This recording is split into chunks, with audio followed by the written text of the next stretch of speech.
A very warm welcome to all our viewers and welcome back once again to Tolerance Oval, Abu Dhabi, where we're all set for the third quarterfinals. And it's going to be a cracker of a contest. It's UPRO Summer Cup Pro Edition 2026. It's UUDS Tuskers taking on Dubai Royals.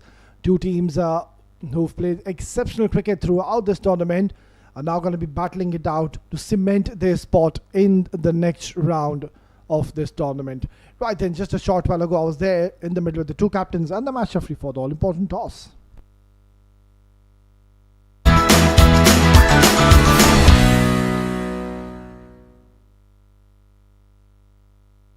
Well, we've already had an exciting and a thrilling start yesterday in the quarterfinals. We're expecting to have another belter of a game. It's quarterfinal number 3, which is going to be played between Dubai Royals and UUDS Tuskers. We're expecting to have another crackerjack of a contest. It's now time to introduce you to the men who match in the middle. On my left is Ronak Panoli, the captain of Dubai Royals. On his left is Dylan, the captain of UUDS Tuskers. And of course, on the extreme left is a very handsome gentleman, of course, Mr. Preetham. Ronak, you got the coin. Please give a spin. Heads. Congratulations, Ronak. That's a good start to the day. What's the plan? We're going to bowl first. Just been our mantras throughout the tournament. I think there'll be a little bit of purchase on the wicket. I think it's a new one, and I think we just want to extract as much as we can in the first inning. Give our fast bowlers a good shout on this wicket, and then come out and chase that.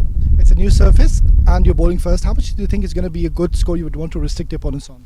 Look, I think anything under 160 would be a realistic target we can keep. I think they're a decent opposition as well. But we'd back our bowlers to come out here, and 160 should be a decent total to defend. You've had a great tournament so far, Ronak Panoli, and I'm sure you'd want to keep on the winning momentum in this game as well. It's a big game, though. Yeah, I mean, it's a big game. We're gonna come out here and have the same positive environment which we've kept throughout the tournament, and hopefully, we can get a W and move on to the semis. Any changes, Ronak? Just one change. Awais has got a small injury, so Rahman Gul replaces him. All the best. Thank you so much. Yeah.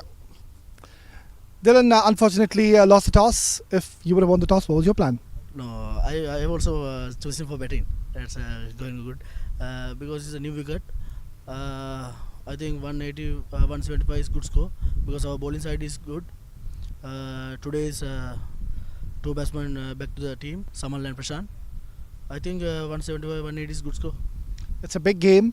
Lost in the last game, but I'm sure you must have taken a lot of positives. And how have you kept your boys motivated for this big game? Yes, last time this batting failure because power play is 4 wickets going, and now he's going to 2 batsmen. He's going. I think today is better than last game. Changes to playing 11? Yeah, Samal and Prashant back in. Asel and Mudita go out. It was a good game. Thank you very much. That's the news, and the confirmation from the centre is that Dubai Royals, they won the toss and they've decided to bowl first.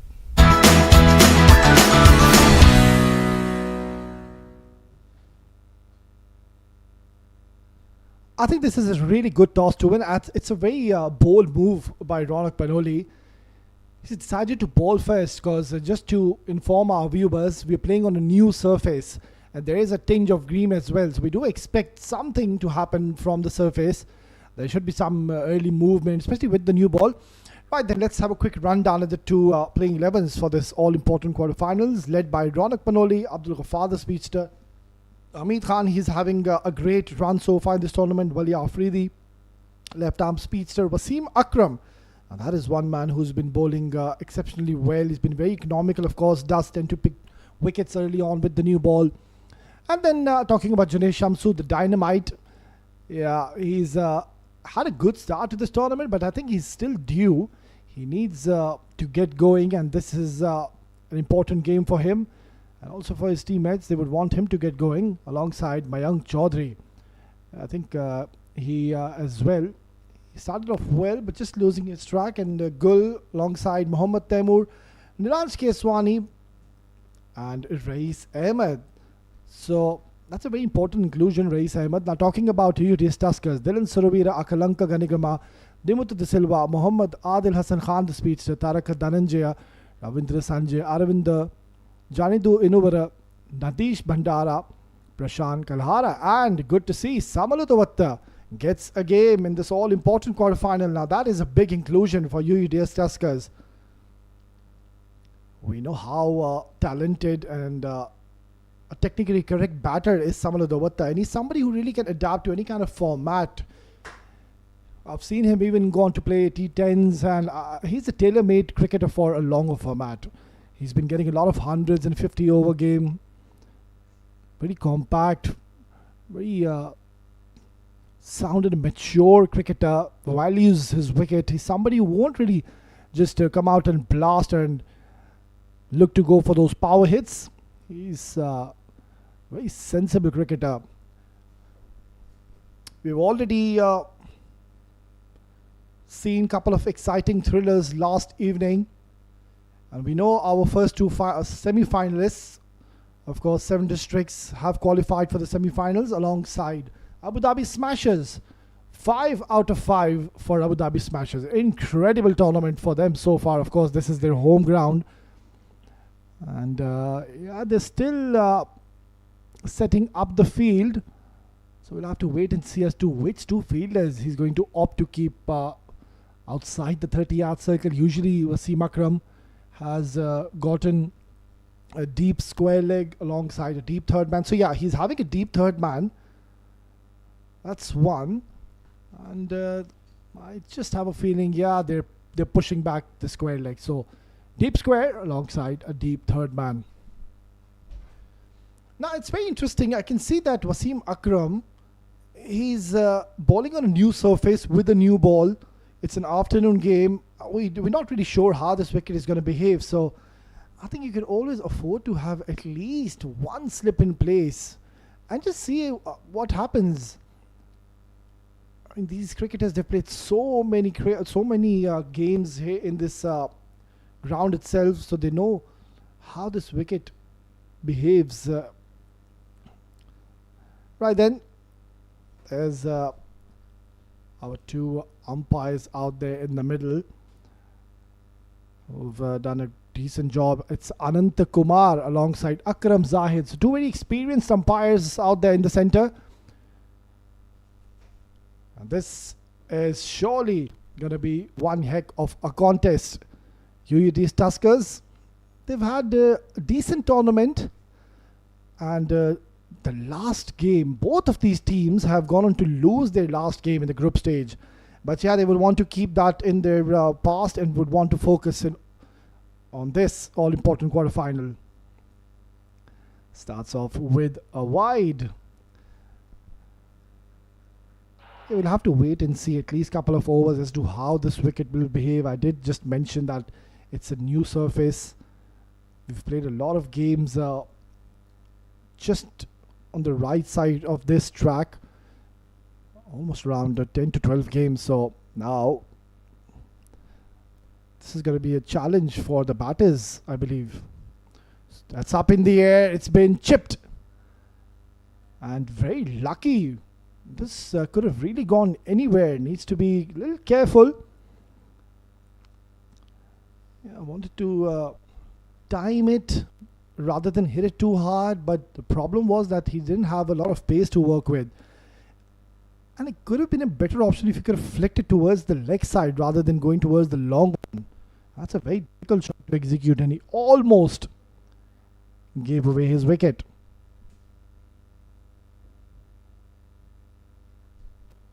Yeah, cracking punch, but straight to the fielder. I think this is one man they surely would have missed out. He's been a consistent performer for any side he goes on to play. Has plenty of experience on his shoulders. This is Apesh and gets his first boundary in style. That's a poor delivery, to say the least. You're asking for trouble. Too short, too wide. And all he had to do is just time, because there's a big gap between the point and the cover fielder. So it's a safe shot to opt in the end, and he's crashed it towards the boundary to get his first boundary this afternoon. You would want Samluddin to really get going. You would want him to stay out there for as long as he can. He's somebody who's really got the tendency and the ability to convert small runs into big ones. I've seen him getting hundreds, a lot of hundreds lately. That is one man you surely would have wanted in this all-important knockout quarter-final. Two captains who were pretty confident. And yeah, I think that was a very good call he's made, that he doesn't know how this wicket will behave. And they are one team that they have a lot of batting depth. So I think that was a good move, considering, whatever target is being posted and set by the opponents, they have a strong belief that they can go on to chase anything, because we know, of course, the three top order batters, Junaid Shamsu, Ronak Panoli, Hamid Khan. These are three match winners. Usually you just have one match winner in a team, but you've got three match winners who can just completely take the game away from you single-handedly. Surprisingly, Wasim Akram didn't go on to bowl the first over. Swing and a miss, too close to cut. Yeah, that was a better line. That's where he needs to be, Mohammad Taimur. Yeah, if ever so you would want to extract anything off the surface, it has to be in the first 5 to 6 overs. After that, you can see that it's a very hot and humid afternoon.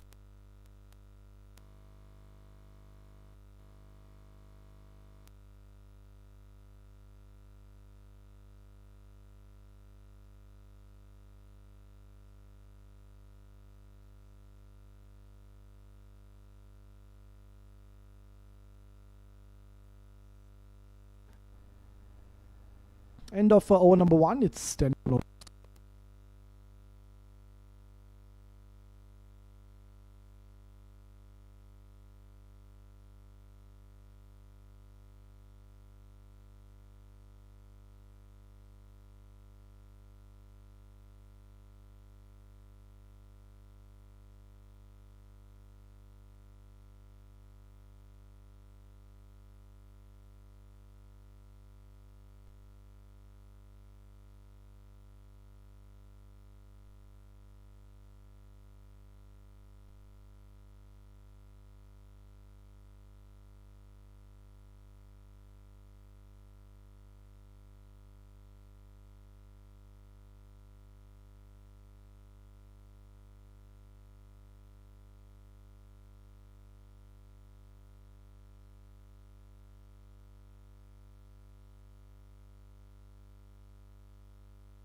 Yet to no surprises, Wasim Akram is having a second slip in position.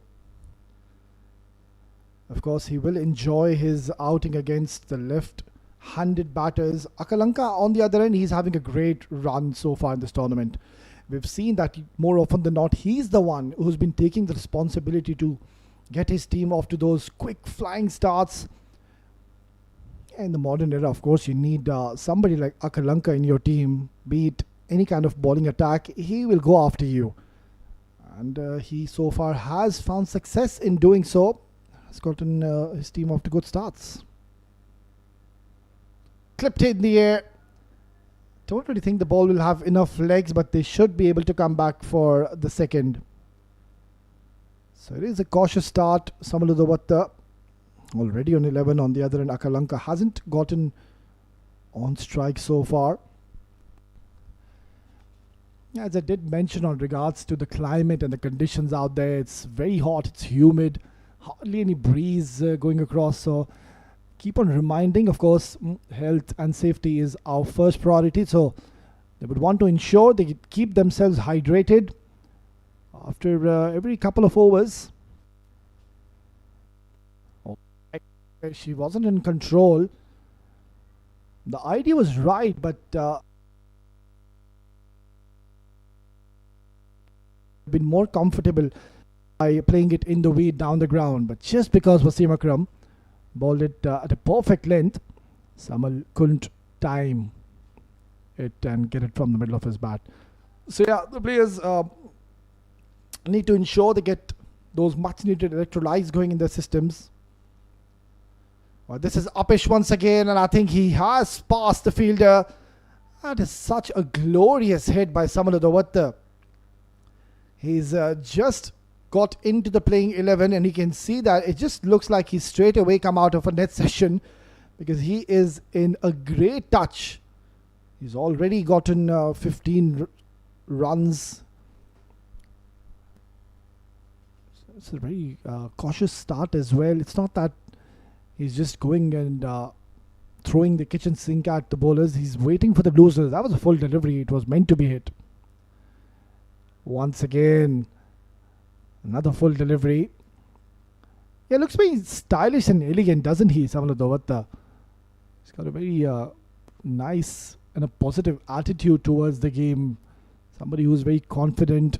Will always be up for a challenge. Never really shies away from a battle.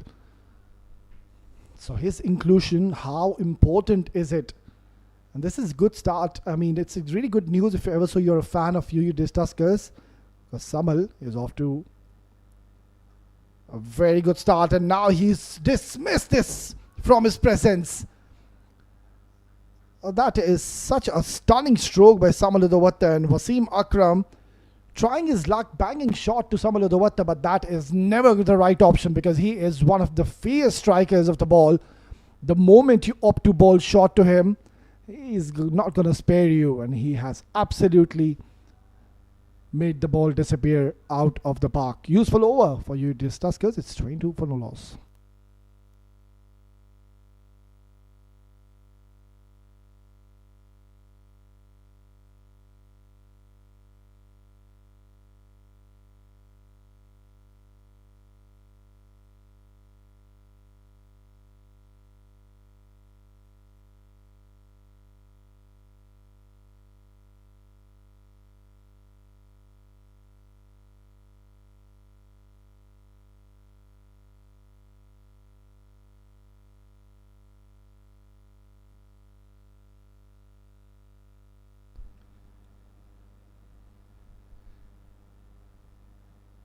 It's a perfect start here for UUDS Tuskers.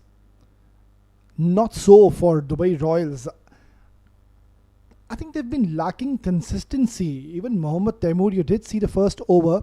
Yes, of course, Samala Davatta, he's playing beautifully at the moment. But if you've observed both of these overs as to what we've witnessed, the bowlers, they haven't really found their right channels. They've been a little wayward. They've been spraying the ball, trying to bowl way too quick on the surface. I mean, there's some green as to what we saw in the middle, and Akalanka now joins the party alongside Samal. This is going to be a teaser, and Nilansh is one of the quickest we have in the domestic, does well to keep it for a couple of runs. So it's a perfect start for UUDS Tuskers, and that's exactly what you would want to have in the all-important knockout game. So the positive thing is that new inclusion, Samala Davatta, he's off to a good start. And on the other end, there's somebody who's having such a great run. He's in sublime touch and form, Akalanka Ganigama. And he's a very courageous and a fearless cricketer. And that's the way he plays. He's somebody who's not really a strong believer of nicking in those singles and doubles. Oh, that is a lovely delivery, and not too sure how did this miss the stumps, because you could see Akalanka, he was completely deceived by this brilliant upfront delivery. Oh, that is very, very fortunate for Akalanka. I think he was a bit too late on offering the shot, but lucky escape. That could have been a big moment in the game if ever so you can go on to pick the wicket of the dangerous Akalanka.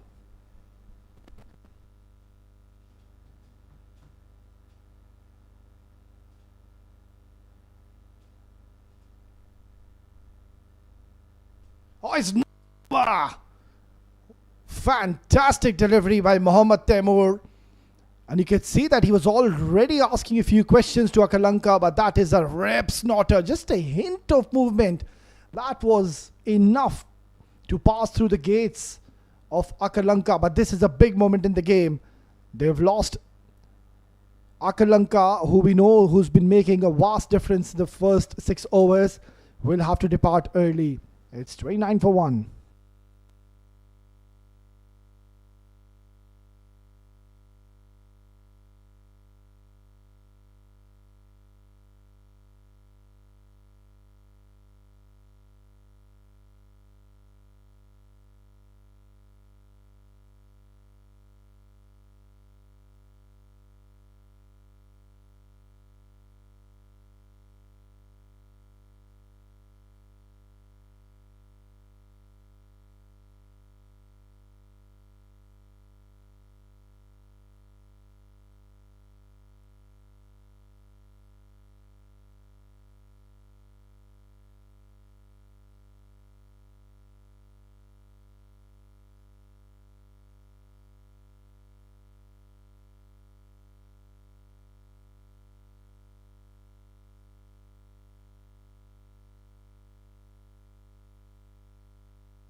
It's a big blow. They've lost their opener, Akalanka, who has been laying the platform lately in every single game in this tournament. But on this big occasion, Mohammad Temur has bowled an absolute page. And comes Prashant Kalhara. So now we've got two left-handers at the crease, which will mean I think Wasim Akram maybe could be bowling another couple of overs. Of course, we know Wasim Akram, he's a natural swing bowler who takes the ball away from the left-handers. This could be a very interesting move. But what a terrific delivery that was. Really, I think it was a bit too much for any batter in the world.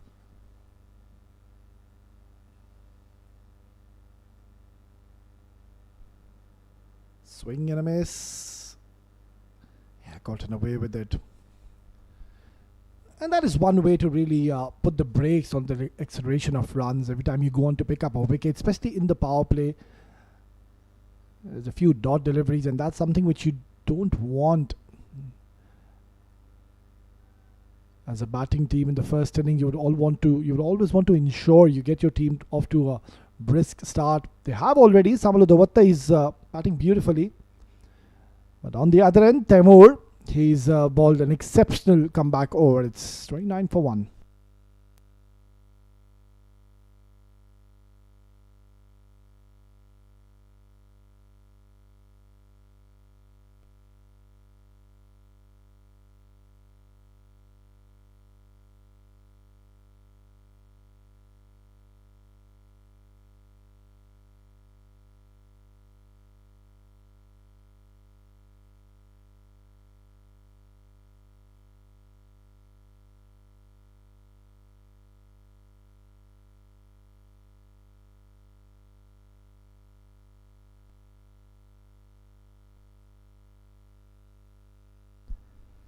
Wasim to continue was slightly expensive in his first over. That is the delivery.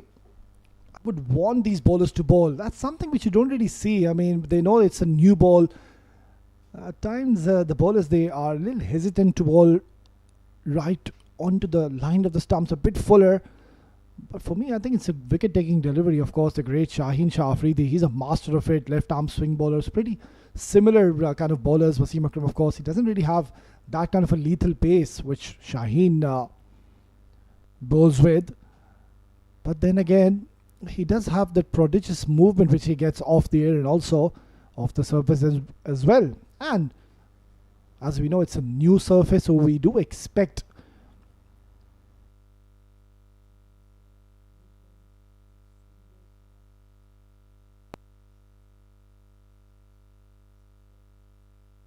I think he will be somebody who would enjoy on the surface. Another bowler who hasn't really bowled as that much in this tournament. This is Apesh. It's not gone too far. It's not the first time Samalu Davatta wasn't in control when he was trying to play to extra cover, and lucky escape. This could have gone anywhere.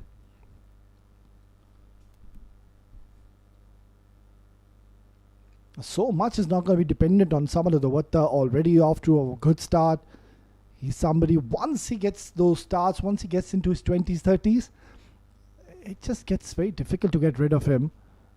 So they would want to see his back as quickly as they can. Clipped once again. Yeah, he's been trying to play this shot for quite a while now, but on that occasion, finally gets a decent connection. The only problem with this delivery was a bit too full and also drifting onto the leg side. In fact, it's been given as no ball as well. So, insult to injury for Wasim Akram. This just could be that over that they're looking for in the power play. They need that one huge over just to set the tone, get some around 55, 60. But yeah, what a pickup shot. He's somebody who's very strong towards the leg side, Samalu Davatta. Don't want to be bowling anywhere onto the line of his pads. Right then, it's free hit. Don't really think Wasim Akram is going to offer any pace. Yeah, he doesn't. Roll his fingers and he's done well. Samalu Davatta, you can see he's absolutely gutted with himself. he knew there was a great opportunity to get maximum results of this ball because it was short, there wasn't any pace on offer. But lucky escape of Wasim Akram. He's gotten away with it.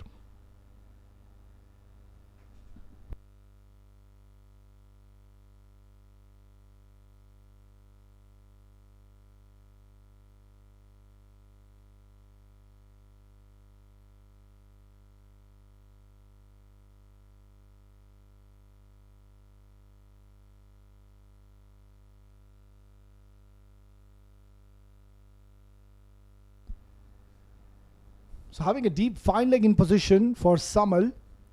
Alongside widest third man. Outside edge, and it's been put down. That is a huge moment in the game, and you cannot afford to be dropping Samal Udawata when he is in this kind of a form. Beautifully ball. He's deceived him by that lovely cutter. No excuses. It's a regulation take, really. And that's the reason Wasim Akram was fuming. And you really need to support your bowlers. I mean, in these conditions, they're putting their effort, they're bending their back, bowling those heavy balls. I did mention it's very hot and humid, so you need to really provide that much needed support. And that too in this all-important quarter-final. He's gotten alive, directed. They're asking the question. In fact, he's been given out. What a pick up and throw. And what have you done? That is a massive moment in the game. Look at that. In a jiffy, he's gotten rid of the ball and bullseye. Excellent bit of fielding. And this is not what you would have wanted if ever so you are a UUDS Tuskers fan. Because they've lost another wicket. It's 37 for 2.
In walks at number 4. Yeah, he's walked a bit too early because they've lost 2 of their important batters very early in this contest. That was a suicidal run out. Why do you want to take a risk just for a single? And you've literally gifted your wicket where you already knew that you've lost Akalanka. You're just putting your team even in further trouble, and that too in the all-important quarter-final. Beautifully ball, right on the money is Temur. Well, this is a good little comeback after Samal Udawata. Of course, he got his team off to a decent start, 28 already for him. So the majority of the runs, of course, are coming from his blade. Yeah, he is, of course, a very stylish cricketer. He's got a very natural flair the way he plays. Samal Udawata has a very good composure, very good balance every time he's looking to play a stroke. You would note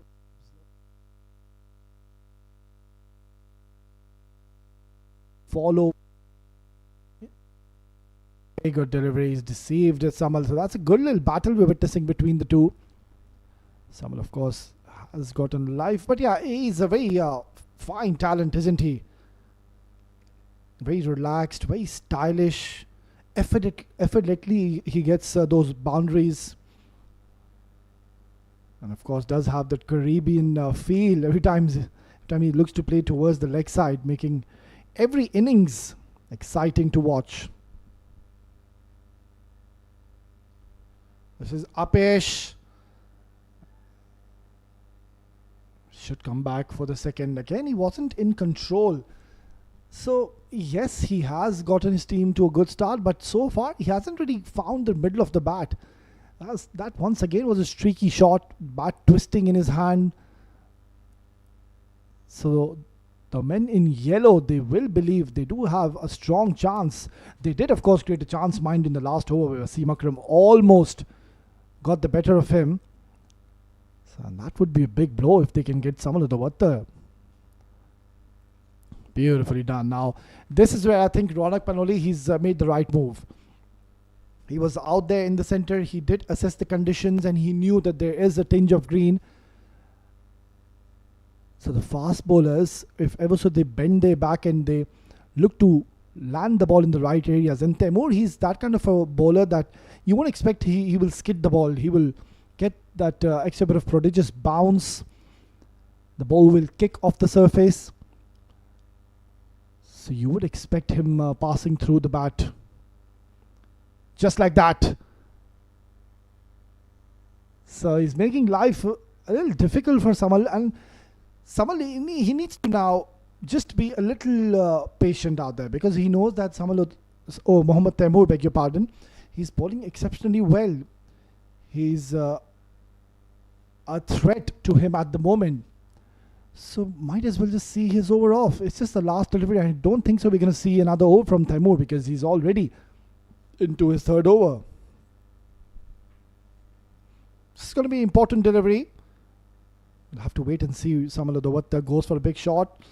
Or he does the right thing. Sensibly just nudges it for a single to retain strike in the next over. It's 41 for 2.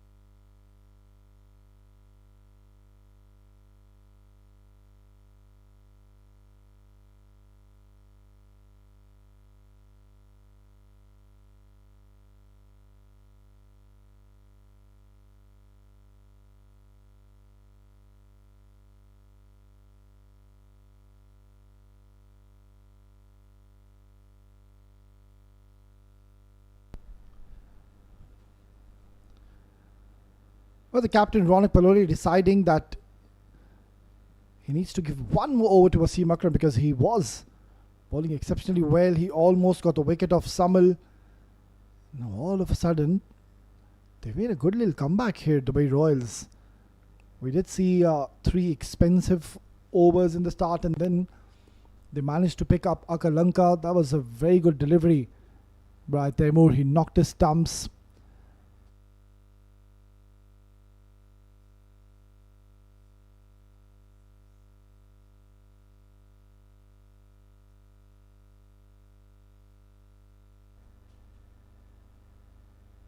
Oh, asking the question, wrapped on the pads and given. Yeah, I think that was plumb in front, and you can see that the umpire, he took absolutely no time in raising his finger. Perfect Yorker, perfect execution, and it's as plumb as it could have gotten. It's a big blow. They've lost the set batter, Samal Udavatta, and UUDS Tuskers, they'll believe now they are in a bit of a bother. It's 41 for 3.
Well, they were 29 for no loss in 2.3 overs, and now they find themselves at 41 for 3. It just shows that Dubai Royals, they are here for some serious business. They know it's a knockout game. It's the all-important quarter-final. So you can see now they're all over UUDS Tuskers. There's a lot of chirping. They're trying to get onto the nerves of these two new batters. So two new batters at the crease now. This even gets more challenging and tough for Nadish and Tharaka. Lovely delivery. And on that occasion, you can see that the ball just held its line and past the bat of Nadish. This is such an exciting passage of play, and they're surely all over UUDS Tuskers. After such a fine start by Samar Dovatta, I think he just got a little carried away as well. The way he was batting against Temur, losing his patience and focus. I think he should have been the one to really look to steady the ship, stay out there in the middle, right till the end. This is up in the air, could be a chance! And it's been put down. Wasim Akram is not a happy man, and I completely agree with him. I mean, he's done the hard bit. He's gotten his both hands onto the ball, but just couldn't hold on to it. That could have been the fourth wicket. We need to give a lot of credit to Ronak Panoli for his exceptional leadership, what we're witnessing in the middle. Because usually the trend is that Wasim Akram, he bowls a couple of overs with the new ball, and then we know that how important his couple of overs become in the latter part of the innings, because he's somebody who can really nail in those Yorkers, bowl those slow bumpers with the old ball. But this is what you say, you need to take your chances. He did so, and he's gotten the reward. And Wasim Akram hasn't disappointed his captain. He's been right on the money, and he's having a fantastic tournament so far, Wasim Akram. Yeah, he is experienced, of course, Wasim Akram. He's played quite a few franchise cricket as well. So, of course, he'll bring all his expertise, experience into play. We are into the sixth over, it's the last delivery, and still they have a slip in place. That itself is a testament to the fact that they are going all out against UUDS Tuskers early on. Yeah, let's that one go. Should be a wide. It is marginal, but yeah, right call made by the umpire. Akram Zahid, our stand-in umpire. I think he's had a fantastic tournament so far. And I've been seeing Akram Zahid, the umpire, from the start of this tournament. Not only in this tournament, I've called a lot of games early on as well in the past here in Abu Dhabi, and I've seen this man, Akram Zahid. He's been making some exceptional calls. He's been spot on so far and has made the right calls. He's somebody who doesn't really get under pressure. So yeah, hats off to Akram Zahid, the umpire in the middle. Excellent power play for Dubai Royals. It's 43 for 3.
tall left arm fast bowler, Abdul Ghaffar. He's somebody who's been making huge differences every time he comes into ball after the 6 overs. Somebody who possesses a lot of control. We don't really see him come and bowl with the new ball, but I think he's an old ball specialist. Somebody who can just bowl with those variations and is always very unpredictable. You don't know what's coming next as a batter. Bowls those cutters, those slow bumpers, nails in those yorkers, keeps the batters at the back foot and keeps them guessing coming next to them. So they have quite a few medium pace fast bowlers. Abdul Ghaffar, Junaid Shamsu hasn't bowled yet, Mohammad Taimur, Wasim Akram, of course, bowled exceptionally well in his spell. Don't really think he's going to be bowling his 4th over. I think Ronak will hold him back.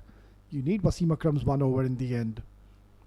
Because if ever so he goes on to give the over to Wasim now, there's a high possibility, because Taraka and Nadish, they're very smart.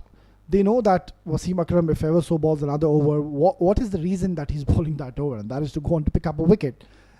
That's where they might just see his over off, knock him around for singles and doubles. And yeah, that's it. Wasim Akram will be done and dusted.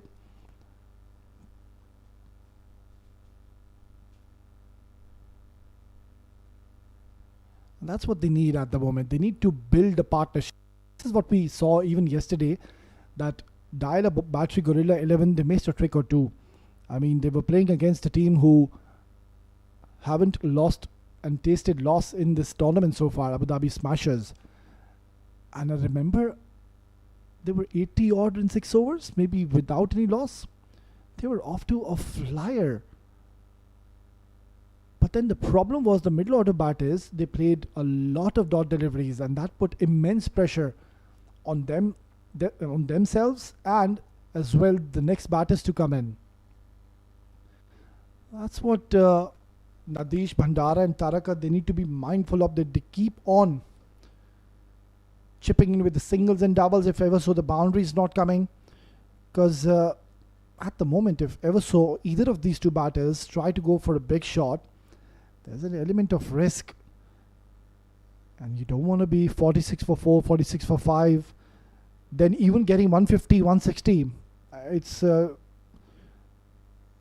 to be a mission to achieve. Projected score at the moment is 142, which is never going to be enough against the White Royals, surely. Yeah, the idea was right, but you can see the front foot not coming onto the line of the ball, just playing it away from him, and also even the balance, the body was not coming onto the line of the ball, not going forward, not striding onto it. So plenty is expected from these two, Nadish and Bhandara and Taraka Dhananjaya. It's a big game, no hiccups, can't really afford any sort of errors. You lose, you snooze, you're out of the tournament. And Abdul Ghaffar at the moment, he's keeping things very simple. And this is really good to see. When you know that you've already gotten the opponent's 3 down, as a captain, what do you want from your bowlers? You just want in and come and keep things simple. You don't have to do anything extraordinary. Yeah, I mean, if the batters are going after you and they're just blasting you for sixes and boundaries, it's a different story altogether. You need to bring in your variations. You need to be one step ahead in the game. But then again, the position that they are in, just get the basics right. And I think that is exactly what Abdul Ghaffar is doing at the moment. Lovely delivery. Again, the ball holding its line. And fantastic start by Abdul Ghaffar. It's 47 for 3.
spin for the very first time this afternoon.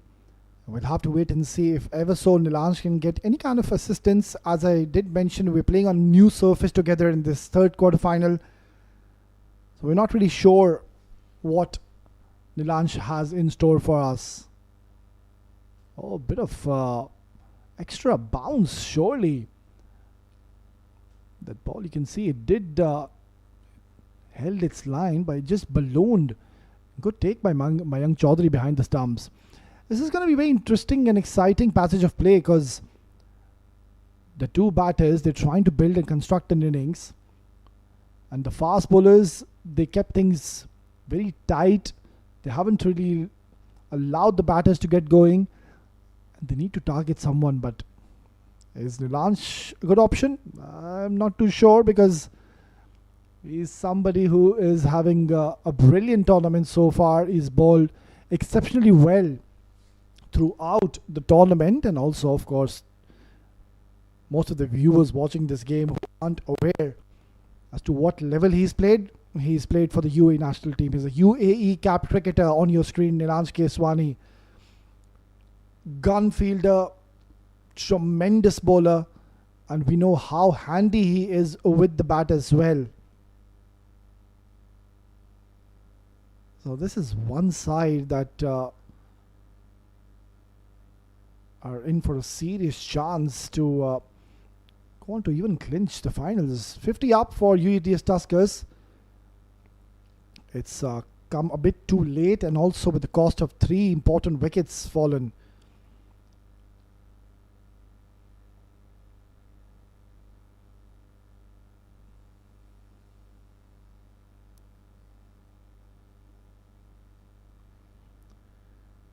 And this is very smart approach by Ronak Panoli. And why do I say that? Because the fielders in the deep, they're coming at least 15 meters from the boundary line. So they're not really coming from the boundary rope, which means they will not allow them to come for easy couple of runs. And that's something which we did see even in yesterday's game where Abu Dhabi Smashers, they were just placing in those huge pockets towards the leg side, tucking it and getting those doubles every time it was on offer.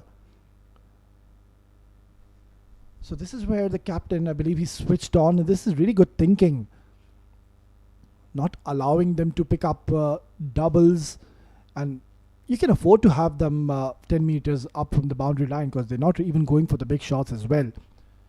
So yeah, things aren't looking all that bright at the moment. It's the men in yellow who are having an upper hand in this contest. Now that's a big shot. It's not gone too far. And Nilansh strikes. So some very disciplined bowling has gotten Nilansh Keswani his reward. Yeah, beautifully done. You can see he's deceived. He's enticed Nadis to play for a big shot. And there you go. If ever so the fielder would have been coming from the circle that he couldn't have reached. But just because he was coming 10 meters from the boundary line, it was easy for him to catch that. Brilliant planning and excellent strategy by the Dubai Royals. It's 52 for 4.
It's just struck down the ground. It's a clean hit. Yeah, I think you would need somebody like Taraka Dhananjaya to really now take the charge and take the responsibility. And that's a very positive approach. They now do realize that they don't have many runs on the board. So somebody really needs to provide that much needed impetus into this innings. I think the message has come out from the dugout that Taraka Dhananjaya, we do give you the license to just go out and express yourself. We need a quick 30-40 from you just to get a healthy net run rate.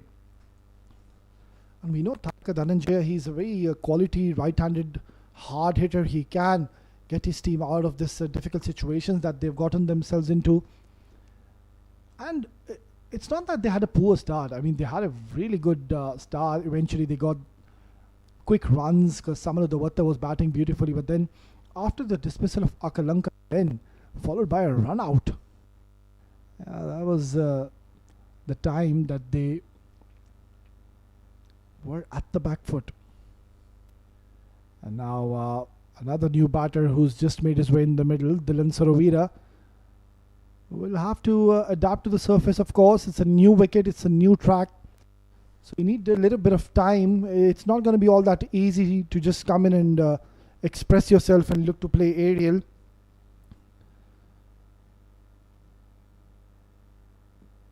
So at the moment, it is the men in yellow who will believe they're having an upper hand in this contest. Has been a dominant performance so far. UUDS Tuskers, they've had a decent tournament so far, but on this big stage, they just not been able to get to a good start. And then, of course, they lost Samala Davatta. That was a big blow. I think that was the biggest wicket that they have taken so far. Somebody who took his team off to a great start, who was looking threatening. He was getting runs. But Wasim Akram getting the better of him. And it was Ronak Panoli who intended to give him another over. And it paid off in their favour. He went on to bowl a lovely, booming, in-swinging Yorker. Got rid of Samal. So this will even get more challenging for the two batters because they've just lost another wicket in the last over. So I think now the objective for them will be to at least look to bat till the 15th, 16th over and then see where they stand. It shows they don't play a lot of dot deliveries because what's going to happen if the White Royals aren't being able to pick up wickets anytime sooner, they will be getting a little fidgety, a little agitated, and that's where they will look to bowl those looseners. And that's where the opportunity will come. Yeah, nicely done. Adjusting his length because he saw Taraka using his feet. It's 58 for 4.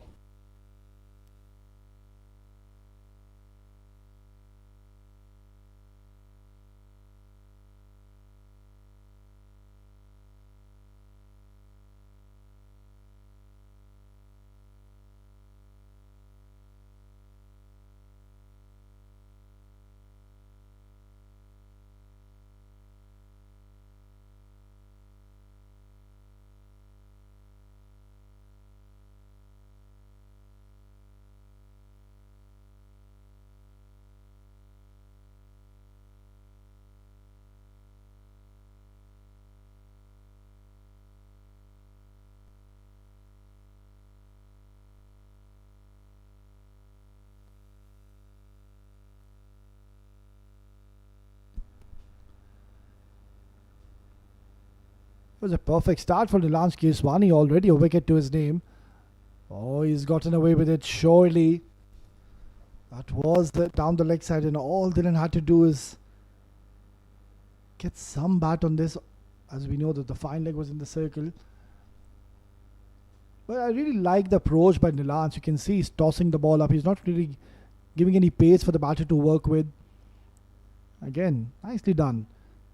We did see Dylan taking his team out of a difficult situation. Even the last game with the bat, with the ball, you might see him come on to bowl with the new ball. But at the moment, UUDS Tuskers, they need their captain to stay right till the end. And he's somebody who can take his team out of this tough situation that they've gotten themselves into. He's a very confident captain. He believes that they do have a very strong lineup. Of course, they've got some quality spinners in the lineup. They're missing the likes of Midota Lakshan and Asal Segera now. Those are two very big names that are not playing this game. Not too sure due to an injury, but I think you really needed those two in this game because Asal Segera, I remember he was a player of the match in one game. Excellent left arm spinner, tremendous batter, but missing out in this huge game. Now that's an inside out shot, a safe shot selection by Taraka Dhananjaya. And this is what you need. You need to have a courageous approach. Lovely use of the feet. You can see he tried to create room for him. Shot. It wasn't outside the offside channel. It was onto the line of the stumps. And Taraka Dhananjaya, he saw the opportunity where the ball was slightly fuller, went inside out. Once again, he smashed this and he's gotten a lot of bat on this one. So he's taking the charge, Taraka Dhananjaya, and these are very important runs before we head into the drinks break. Expensive over. This is exceptional batting here by Taraka Dhananjaya. He's a brave lad, is Taraka Dhananjaya. And he's taking the charge against Nilansh Keswani, who was economical in his first over. But in this one, he's proven to be a little expensive, already 11. But now Taraka needs to be sensible. He's gotten the runs, see off the over before the drinks break. And that is exactly what he does. Excellent batting. We're halfway through in the first innings, 10 gone, 71 for 4, and the players will take the much needed drinks break.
useful and a productive over. Nilanjke Swani, he bowled slightly fuller, and the batters, they took the opportunity. Of course, Taraka Dhananjaya was the one who was responsible to get those important runs in the 10th over just before the drinks break. So 71 is what they've gotten. I think they just need one big over, and then they will be having a healthy net run rate. So a lot is going to be dependent on Taraka Dhananjaya, who's now looking to accelerate and make a move on. On the other, support Tara can play the role of a second fiddle, and this is what you don't want. Already we've seen a no ball bowled in this innings, and Wali Afridi, not the best of starts. Balls a no ball in the very first delivery he's bowled, and this is not the first time I'm seeing Wali Afridi bowl a no ball. Been struggling with his run up. He's bowled quite a few no balls in this tournament. And this is the last thing you would want if I was a Dubai Royals fan, that this team would allow them to come back, because UUDS Tuskers, these guys are warriors and they will fight right till the end. You would never want them to come back in the contest. And this partnership is looking good. Of course, the majority of the runs has come out of the bat of Taraka Dhananjaya. Dylan Suruvira on the other end, his job is quite simplified in the middle. Needs to give that much needed support to Taraka. Oh, in fact, he slammed this down the ground, but there is protection. Shamsu in the deep. Hasn't gotten an over so far in this contest. Now it's going to be tricky to see whether is Nilanjke Swani going to continue, or we might just see a change in the bowling. Ronak Panoli, the captain, he'll need to put his thinking cap on, and he needs to take a wise move, because another big UUDS Tuskers, they will believe that they are right back. They do bat deep as well.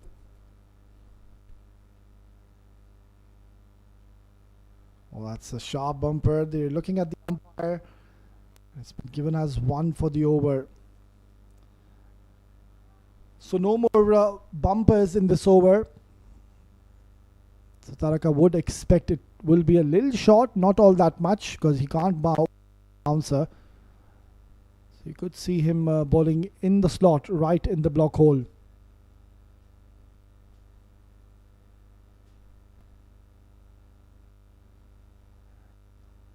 And also now, considering the mid-off in the circle, I don't think so he can bowl anywhere full in the slot, because Taraka will take him downtown and hit it over the top.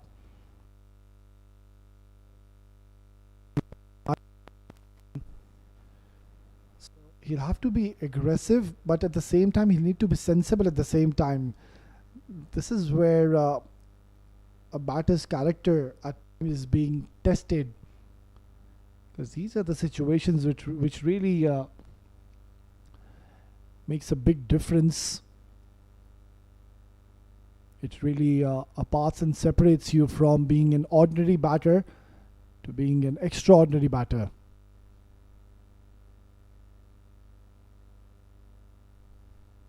Yeah, this is a very smart approach by Wali Afridi. You can see that Taraka Dhananjaya, yet again, quite fittingly, his feet on the track. That's where Wali Afridi did have the privilege to bang in shot, just because he came down the track. That is the only reason he went short and bowled good, because I don't think so it would have been a no ball, just because he came down.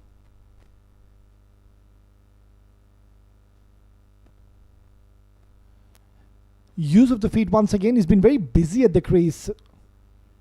Two batters, Dylan and Taraka Dhananjaya. They're in dire states at the moment. They're in very desperate need of a partnership. Quite a few overs remaining now. What is the realistic score from here onwards? Can they get 160? It's possible. We know that the potential and the capability these two hold. They surely must be eyeing and targeting somewhere around 160, 170 even. Careful, that's a very risky shot selection. trying to just fend it towards third man. It's the end of over number 11. It's 75 for 4.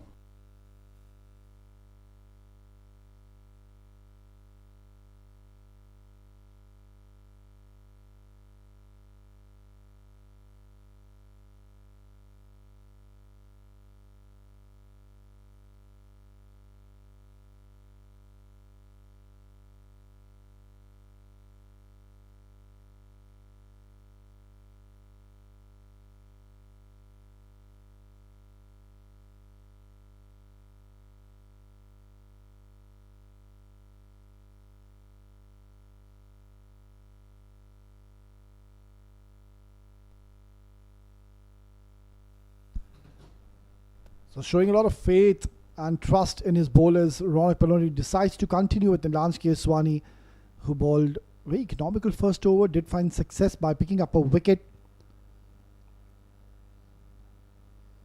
But this is going to be a good little contest, because we can see now Taraka has decided that he's going to take charge against Nilanj Keswani. And this is where I think Nilanj Keswani will try to take his chances by tossing the ball up. Yeah, that is not going to be a problem whatsoever. Singles and doubles, I don't really think is going to be a serious for the men in yellow. And the batting which they possess, I understand UUDS Tuskers, they've got some excellent quality bowling lineup, but then again, you need to get somewhere around 170 at least. Oh, that's again not the best of deliveries by Nilanj. Luckily it hasn't gone towards the boundary, but still they're going to get 3 extra runs. I think they've run a couple of runs. Yeah, so 3 freebies. This is exactly what they don't want. Don't want to allow UUDS Tuskers to get back into the contest.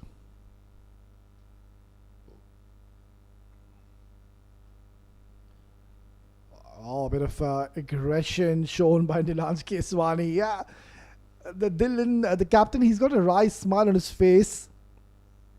It's a healthy banter between the two. Something's got to give. Dylan is somebody who won't really hold back. He loves the challenge. There you go. That is the reply from his bat. You don't want to be waking up this beast, Dylan. He's a fierce striker of the ball. And he's whacked this nicely. Bit of element of risk involved, but then again, he's got real good eye and excellent reach as well. Getting his front foot onto the line and has whacked this for a boundary. Very important 4 runs for his team. So ever so slightly, they're now making a good little comeback recovery phase for UUDS Tuskers. I wanted to go again. Going to be only a single. Now the 2 right-handed batters are in the middle. I think Ronak Paloni himself could be a good option. Left arm spinner will take the ball away from the right-handers. Hasn't bowled all that much though. Could be one option to introduce himself into the attack. It's the end of over number 12. It's 84 for 4.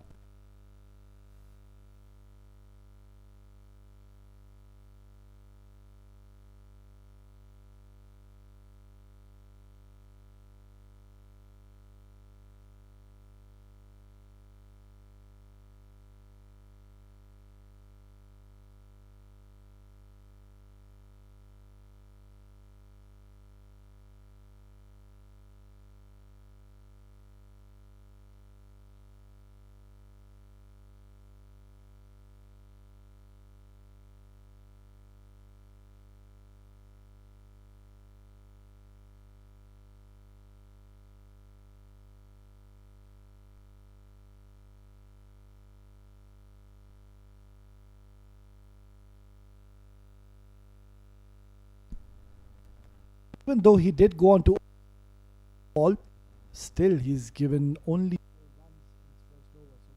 economical start by Wali Afridi. Steaming in once again. Nicely tucked around the corner. Surely they're going to come back for the second. Very good calling between the two, and this is very sensible batting. They knows that it was a very productive last over that they've gotten, so all he has to do is ensure he keeps rotating strike, at least get the singles and doubles, and then if ever so there's an opportunity to get a boundary, go after the bowler. But still, I believe the men in yellow would feel that they are in a commanding position. Yeah, now this is where Will bring all his experience into play. Banged in shot, the roll of the fingers. He's somebody who's you can't really read very easily. You need to be keeping an eye on his fingers. Somebody who will roll his fingers, and you're really not sure what's coming next. Very deceptive, slower shot delivery, which at times never really arrives at the batters. Such a useful ball. And of course a TT. Again, what he's done is he's bowled the same length, but on that occasion he's offered a bit of pace. So he's mixing his pace at the moment. He's making the batters guess. And that's exactly what they want. They want these dot deliveries, because what's going to happen if ever so, they will play dot deliveries. You will see that the batters will get fidgety, agitated, and they'll look to play a big shot. So I just have a feeling something's got to give now. Yeah, beautifully ball, but equally well played. It's flicked away nicely. Another couple of runs. So even though he's a couple of runs twice the occasion, still runs. Run a ball at the moment. Question remains to be asked as to when do they press the pedal on the accelerator. Still 7 more overs to go after this. They need to put up a big score against Dubai Royals.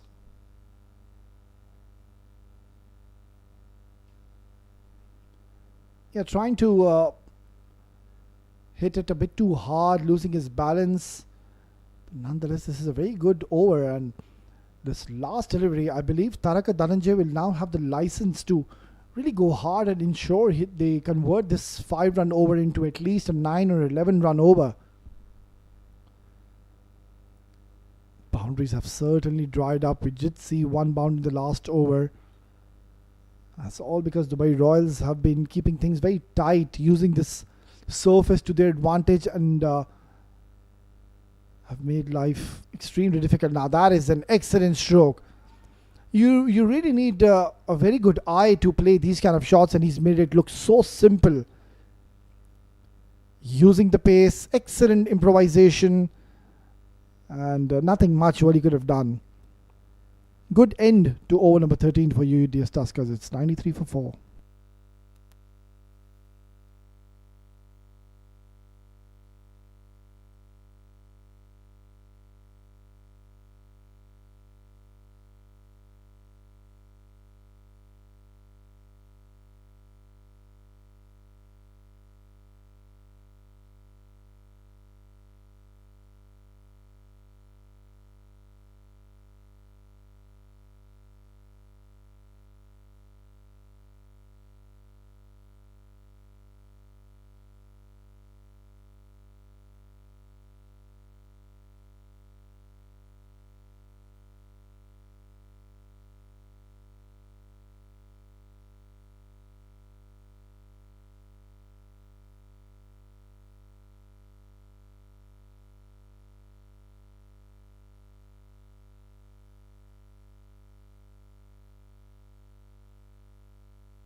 Well, compared to the other bowlers, the launch has been proven to be costly. So they might just try to look to go hard against him in this very over. Try to get a 15-20 run over. Yeah, and I think they've decided they're going to unleash and target Nilansh Keswani. That is the start which they need. They need a good start to the over so they can put the pressure on Nilansh Keswani. And surely now he would be under the pump.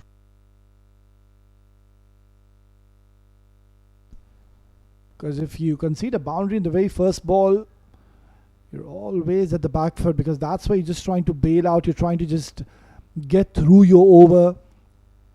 trying to escape from the batter, so this just might be the over they were after. Goes hard once again, and Dylan, he's got a clean connection, and he's been absolutely bludgeoned out of the park. Back-to-back maxis. It's the captain who's turning on the heat here in the Tolerance Oval, and he is on fire. And Nilanj Keswani, look at him go. He's absolutely bamboozled as to what he's witnessed. 2 deliveries right in the slot, and he has made the ball disappear out of the park. And this is what this man has been consistently doing throughout this tournament. He's been getting his team out of these difficult circumstances, these difficult situations. Now this is such a useful and productive over already. 12 runs. Don't really think Dylan is going to hold back. He might just try to go after Nilanj again, which he does, but that is so unfortunate for Nilanj Keswani. It's beaten the bat, it's beaten the keeper, and he is absolutely livid with himself. He's fuming. He bowled such an exciting first over, but then this one is already been very costly. 16 runs have been looted already, and there's still 3 more legal deliveries to go. This is an excellent recovery phase for the men in blue, and now they do believe they have a serious chance to even surpass 170.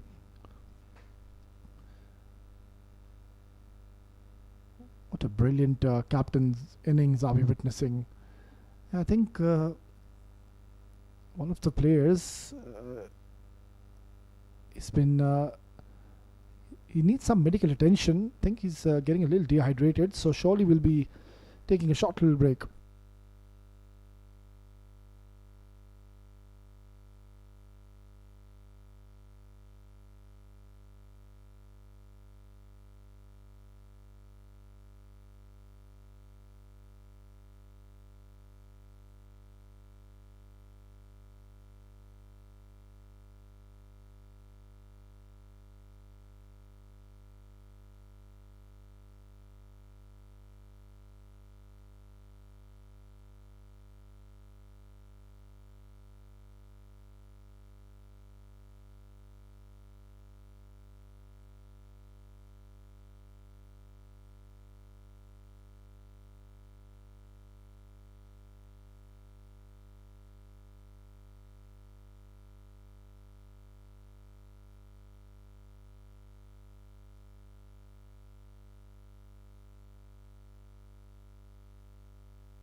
Right then, play resumes. Already expensive over 16 runs in the first 3, and Dylan, he's on fire at the moment. That little pause surely would have broken his rhythm, because the way he was batting, the momentum was in his favour. So this is blessing in disguise for the men in yellow, just slowing things down. It's never all that easy to get back into rhythm, and there you go. Just a single is what he's gotten. There's another delivery to go though. That is the over they were looking for. They have gotten plenty of runs. Taraka Dhananjaya, if ever so, if it's in his slot, I think he might just take his chances. Otherwise, he would look to see him off. Yeah, it was a good length delivery. They're asking the question, and I think he's reached home safely. So very useful over for UUDS Tuskers. It's Nelson on the board, 111 for 4.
Stage is now set for the two set batters out there. Of course, first it was Taraka who took the charge, and then Dylan Suravir, the captain, joining the party. And now they've decided that it's high time. They need to get their premier bowlers back into the attack right now. There's no point holding Temur for the latter part, for the last 3 overs. You need to get him right now to disengage this partnership, which is now looking a serious threat to the men in yellow.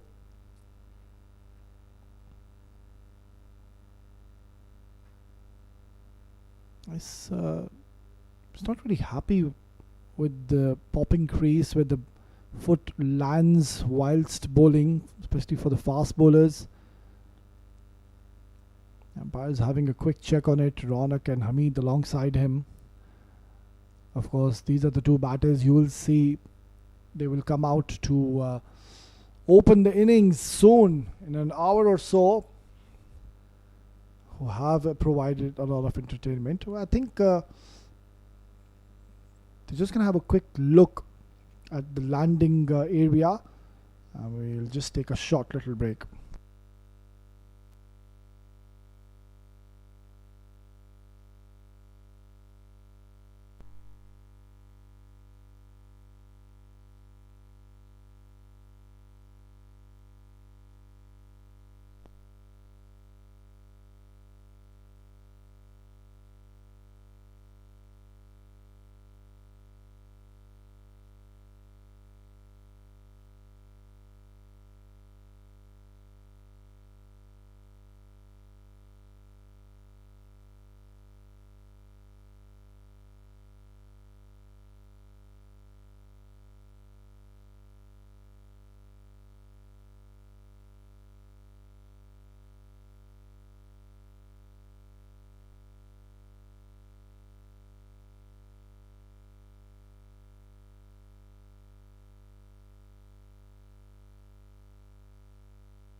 Right, then we're back live.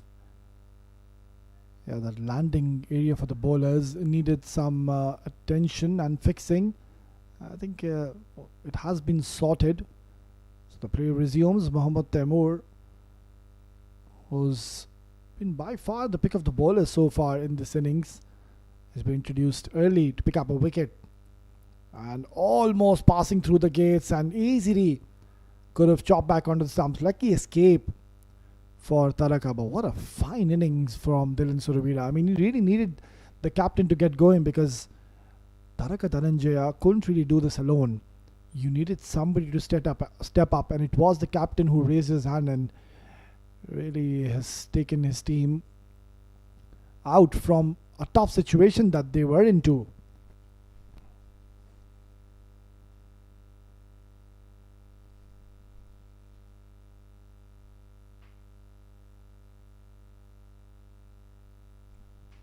They're trying to create some room, but straight to the fielder. How much is a good score on this surface? Of course, we know UUDS Tuskers, they've got some exciting bowlers in the lineup. Of course, the captain himself, he's having a great tournament with the ball. I've been seeing him, he bowls with the new ball as well. He's been very economical and does tend to get you those important wickets early on. And then, of course, they've got Aravinda, who's an ex-under-19 Sri Lankan cricketer. So much we're dependent on him as well. This is such a clever shot by Dylan Surabira. He's used the pace of Taimur, saw the opportunity. All he did was just guide it, and that was enough to get him another boundary. These are very valuable 34 runs. I mean, it depends how much do you score and what do you score. At times, even if you score 15, 20 runs, it depends when did you score, at what kind of a situation, in which given circumstances. And this is such an important, valuable 34 because it's the all-important quarterfinal. And also, he came on to bat at a situation where his team was in a deep trouble. They were 4 down. They were struggling. Runs were difficult to come by. But then, of course, captain, he took the responsibility. He knew that his importance is going to be making a big, vast difference. It's turning out to be an excellent partnership. They were 52 for 4 in 8 overs. That itself shows that how well have these two constructed this innings. Nicely done. We'll get a single to close out the 15th over. It's 118 for.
We're into the last 5 overs of this innings.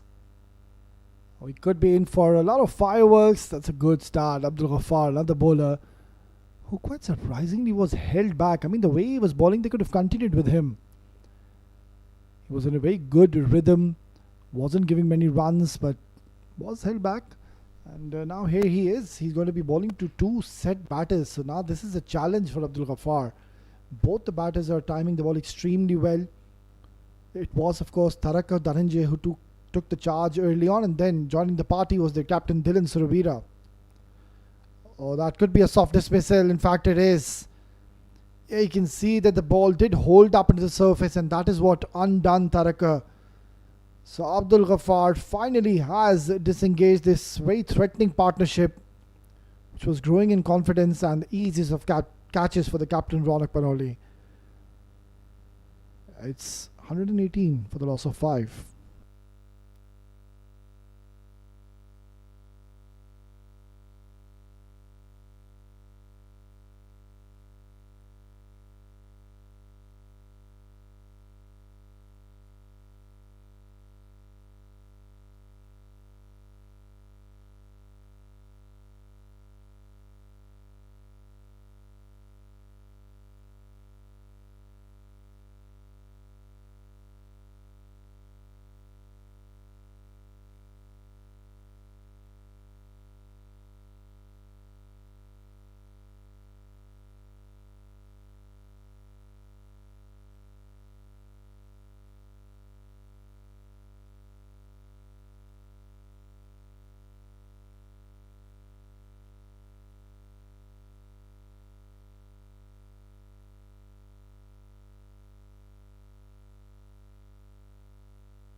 So the plan has worked to hold Abdul Ghafar's couple of overs, and he's straight away provided them an important breakthrough.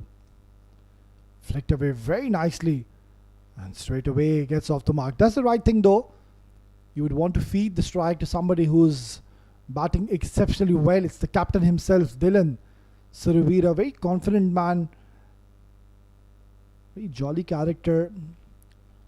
It's always good to have a word with him off the field. And yeah, he did mention he doesn't really mind batting first. So far, they do believe they're at least 30 runs short at this stage. Oh, he's knocked him over.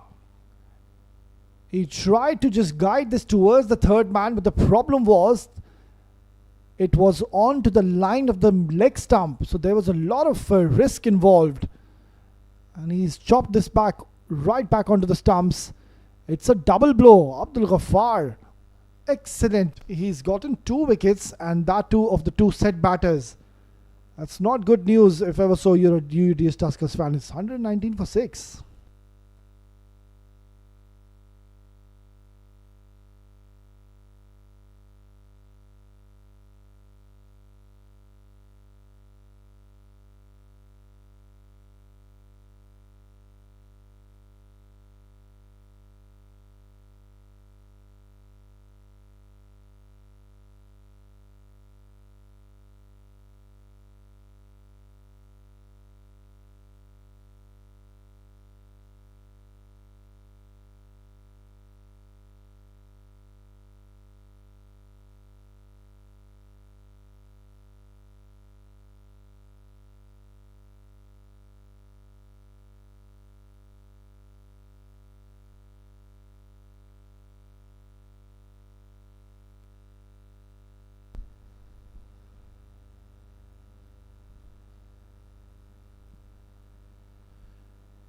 Well, just when the time came, they had to put the pedal on the accelerator. It's this man on your screen. He's provided his team a double breakthrough, and he's gotten rid of both the batters who were now looking a serious threat to them, are now back into the hutch.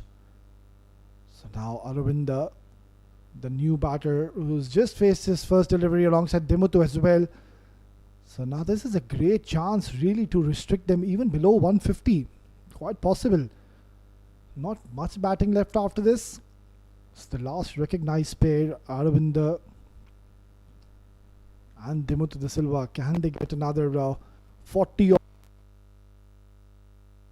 Just walked in the middle, and it's that kind of a surface. You need some deliveries at least to adapt. Get your eyes into the wicket. So that's an excellent over by Abdul Ghaffar. Double blow for him. It's 121 for 6.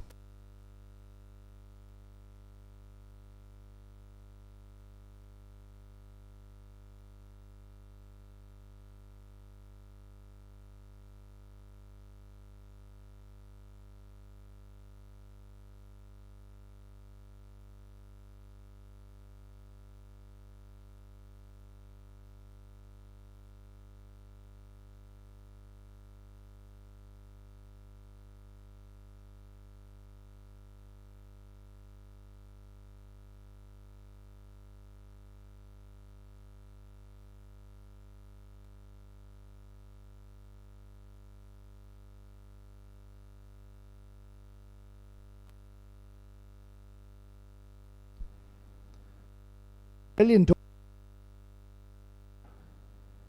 Getting both the set batters out in his last over, and now Ali Afridi too has a couple of more overs to bowl. So this is not looking all that good. UUDS Tuskers are, of course, after they were put into bat first. It was a very good toss to win. Ronak Panoli was quite confident during the toss, and he did mention that it's a surface that they're not really sure of. I mean, it's a new surface. It's the all-important quarterfinal, so you're not really sure what's coming next.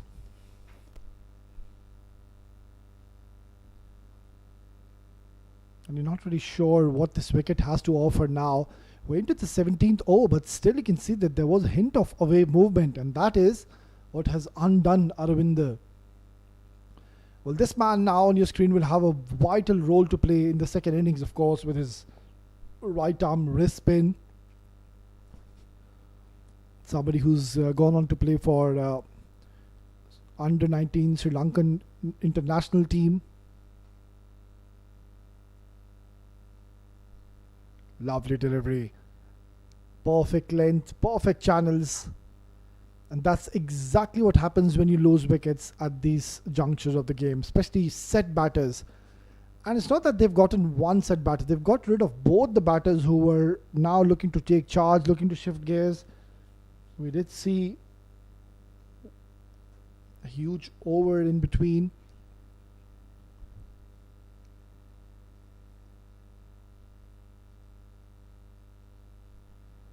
But of course, they did target Nilanj Keswani. He did so well in the first 3 overs, but in the last over, plenty of runs were accumulated.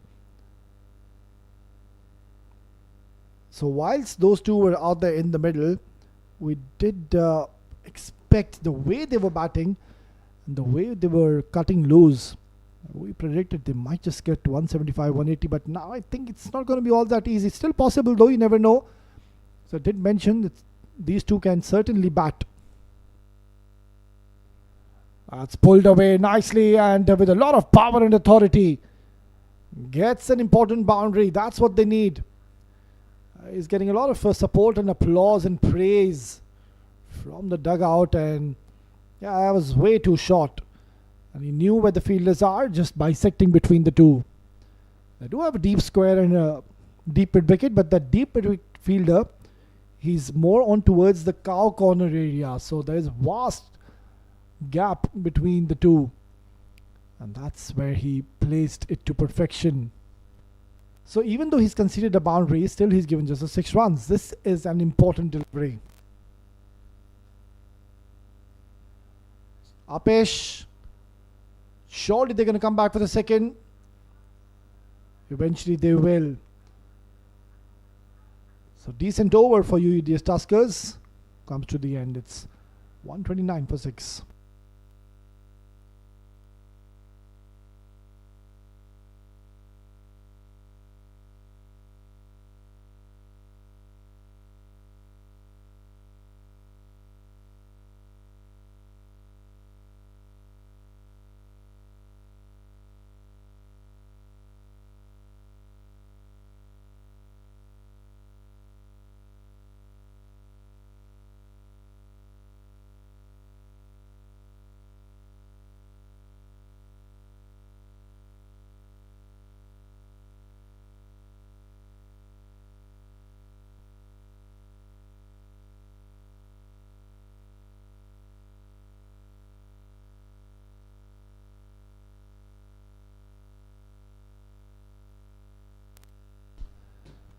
Tucked away for a single.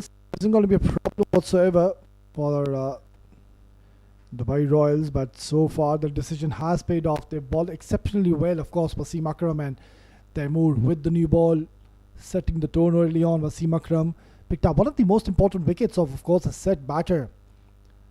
And his inclusion, and of course, for him to stay right till the end was very important. It was someone of the water. This is high up in the air. I think he's found the gap. This is trickling away towards the boundary. It's going to be a teaser though. And Wali does well to keep it to 2 eventually. This is a match-winning spell so far from Abdul Ghaffar.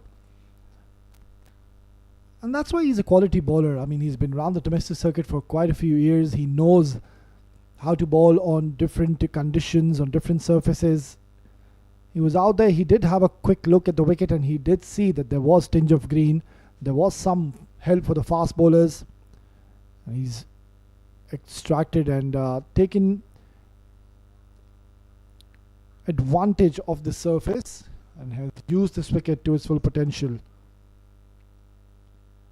Very economical so far, would want to finish off strong. He still has a chance to pick up a wicket because this is a stage I don't think Aravinda and Dimuthur De Silva will hold themselves back. They need boundaries and they need it desperately and they need it right now. So we're already into the 18th over. Just a couple of more overs remaining after this. Not much time left in their hands. That's pumped towards the cow corner. The sound of the bat it made is incredible. That is a ferocious hit. That's what they need. They need maxis and whack he goes. Yeah, it's a pure power. He's really belted this one hard. Gets important 6 runs for his team. Yeah, this is one man. I think even alongside his partner Dimuthur can make a vast difference even from this stage. They've gotten 139. Projected is 157, but I think they should look to get even 170 from this stage. It's pretty possible because there's another 14 legal deliveries remaining. Nicely nudged away. We'll get only a single. This is a useful over. Aravinda wanted the second, but he should have ran the first one hard if ever so he wanted the second because they were strolling when they took the single. Sun is setting down here in Abu Dhabi. The weather is much better compared to what it was an hour ago. It was extremely hot and humid. One of the players, I believe, he did get a little dehydrated as well. So it's getting much better as the evening is progressing. That's going to be only a single to close out. An excellent by Abdul Ghaffar. 2 wickets and 25 is given in the span of 4 overs. 141 for 6.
Last 2 overs. The only to bowl the penultimate over. Good start. That's what they need. Dots and singles isn't going to be a problem for the men in yellow. On the other end, Aravind and Janidu will try to ensure they get another 25, 28 runs in the last 2 overs. Give something to the bowlers to bowl it because UUDS Tuskers, they have one of the strongest bowling lineups they possess in this tournament. So they just need to have the belief in themselves that they can go on to surpass 160. Well, that was a very good ball. Wali Afridi is not really allowing the batters to come underneath the ball. Once again, too full. Not bowling anything in the spots at the moment. Janidu Inuvara, I think he might just take a single because what's going to happen if ever so he tries to go for a big shot and he gets out, so that's a wicket plus a dot ball and then you have a new batter at the crease. It's a tricky situation. Let's see what he has on offer. Yeah, he does the right thing. This is very sensible and smart cricket. And I think when you have somebody who's played international cricket for the under-19 Sri Lanka, surely Aravinda would have told him, mate, all I need from you is just to give me the strike. Feed me the strike. And honestly, I feel Aravinda should look to farm the strike. Even if there's a single, he should not single. He should be the one to go on to face all the majority of the deliveries. This is high up in the air. It's not gone too far. Very close to Junaid Shamsu.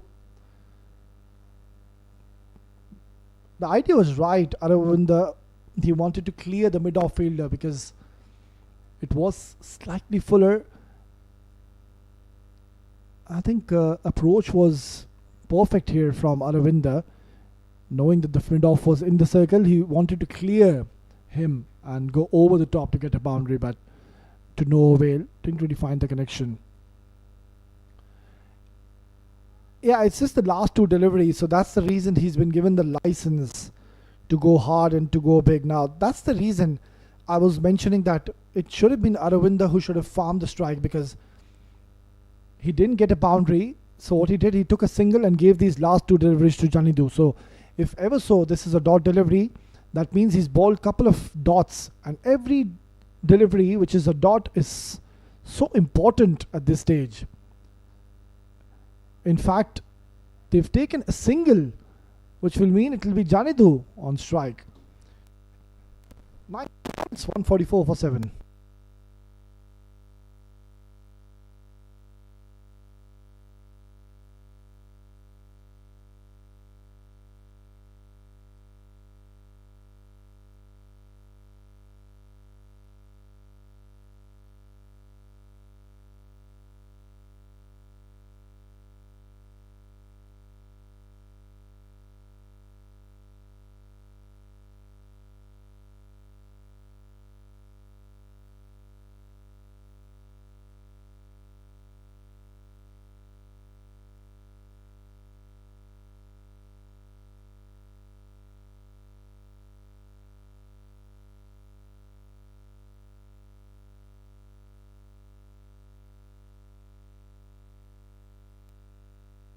Right then, last over of this innings, and the challenge for the two batters is they're going to be facing the heat of Wasim Akram, who did so well in his first spell, charging in for the last time this innings, and he's wrapped on the pads. He's given him out.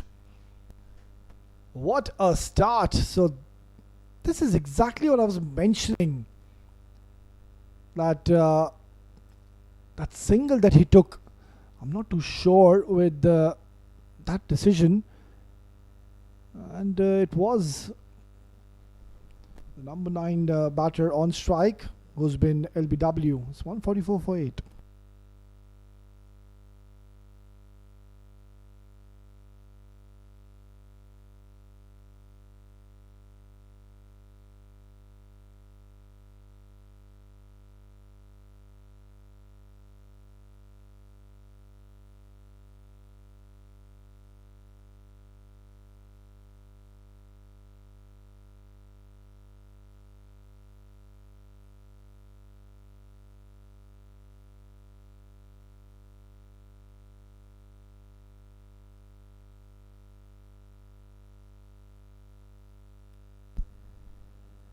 It's a perfect start to the last over of this innings, and Wasim Akram providing them another wicket.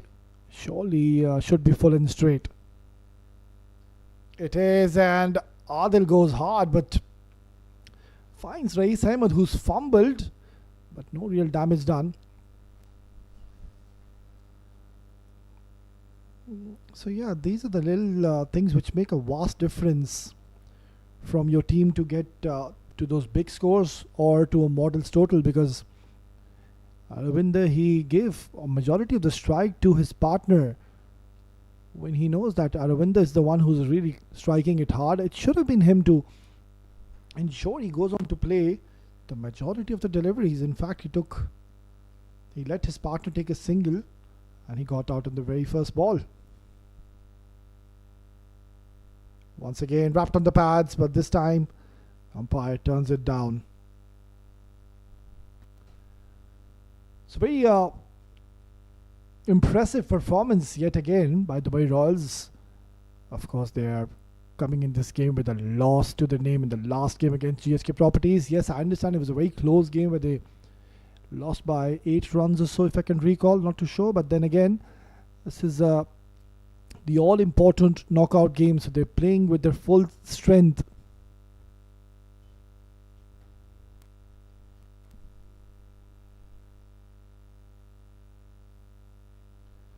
Yeah, I wanted to blast this, but just couldn't get the middle of the bat. They're coming back for the second. Yeah, now they can just try to ensure they keep on taking the singles and doubles.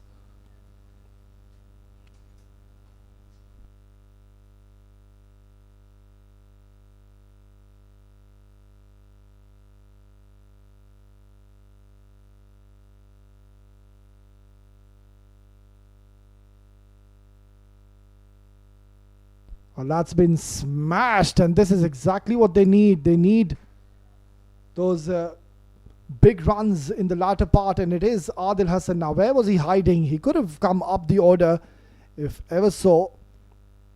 That is the way he plays. He's tall. He's really strong in stature. So, yeah, maybe they missed a trick or two. Could have been sent up the order, if ever so he can clobber Wasim Akram in that fashion. He could have always been an option. You could have sent him up the order. So getting a useful maximum for his team. Would want to ensure he finish off this innings in style. Gets another maximum and takes his team to 160 and give something to their bowlers to fight back. Last delivery. This is high up in the air. It's a thick outside edge. It will trickle away towards the boundary. Not the most convincing of ways to get a boundary, but I think they will take it with both hands. So this is a very useful over that they've gotten, and they have gotten to a respectable total of 158 in the allotted 20 overs. Time will tell if that is going to be enough, because the Dubai Royals, they have some serious batting depth in their batting lineup. Well, that's how the innings have panned out. Saulad Ovatta after a very good start. Then you can see Akalanka and Prashan going early. It was a good little partnership between Nadish and Taraka. And then Dylan Suravira. I mean, the captain really took the charge. It was just couldn't get going. 158 is what they've piled in the allotted 20 overs.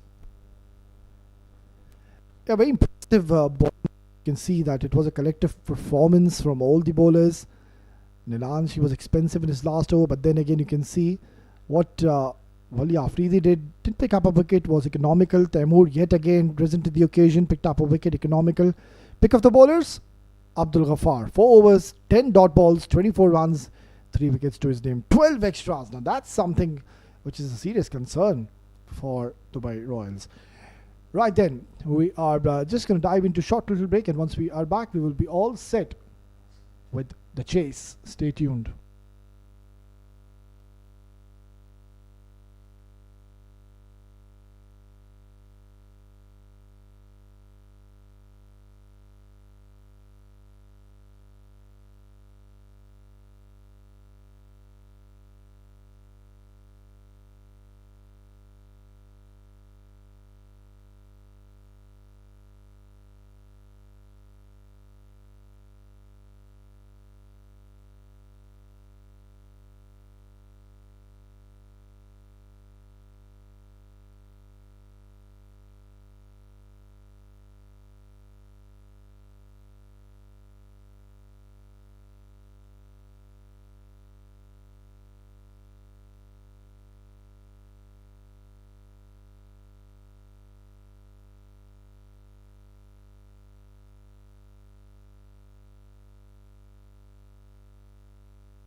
Welcome back after a short little break. First innings done and dusted. 158. That's what they've put in the last 20 overs. Not too sure if that's going to be enough on the surface, and that too against such a star-studded batting lineup. The two openers who've been creating a lot of destruction and havoc. Ronak Paloli, that is one man who is one of the fierce strikers of the ball, and of course on the other end is, I don't really think he needs a lot of introduction. Hamid Khan, there he is. He's a beast. He struck 5 sixes in 1 over in one of the games in this contest. Scored 70 runs in just 18 deliveries with 10 sixes in that innings. Yeah, so this is going to be a good little contest between the two. And Ronak Paloli straight away trying to get down onto his knee and wanted to play towards the deep square leg. Yeah, the idea was right, as nobody's patrolling towards that area. They do have a long on alongside a wideish deep mid-wicket. That's nicely placed. I don't really think the ball will have enough legs. I should be able to come back for easy couple of runs. They started off really well.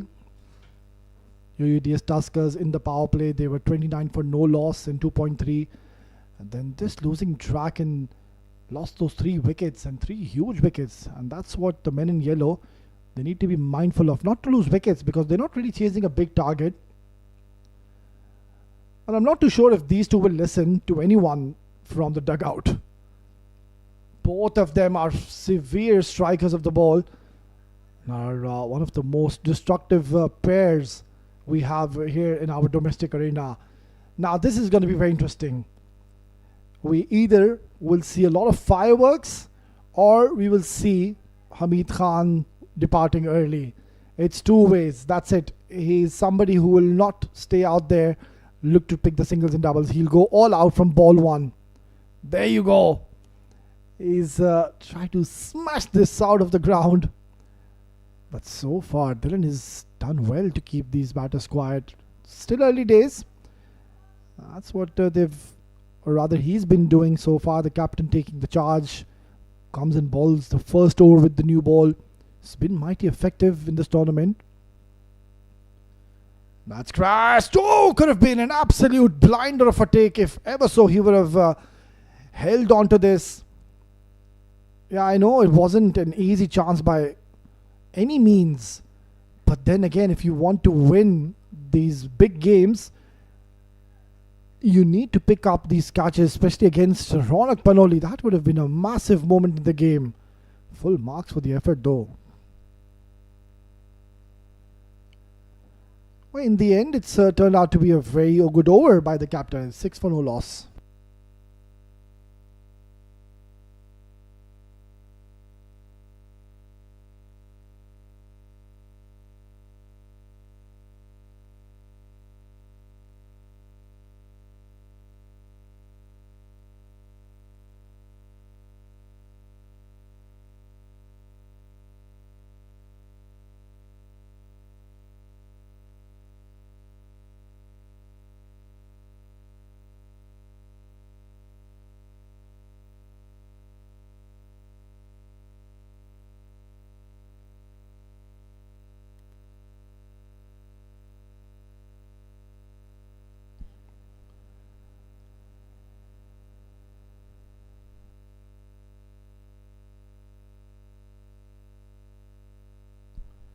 It's going to be Ravindra Sanjay, the left-arm swing bowler, who's been mighty impressive so far in this tournament.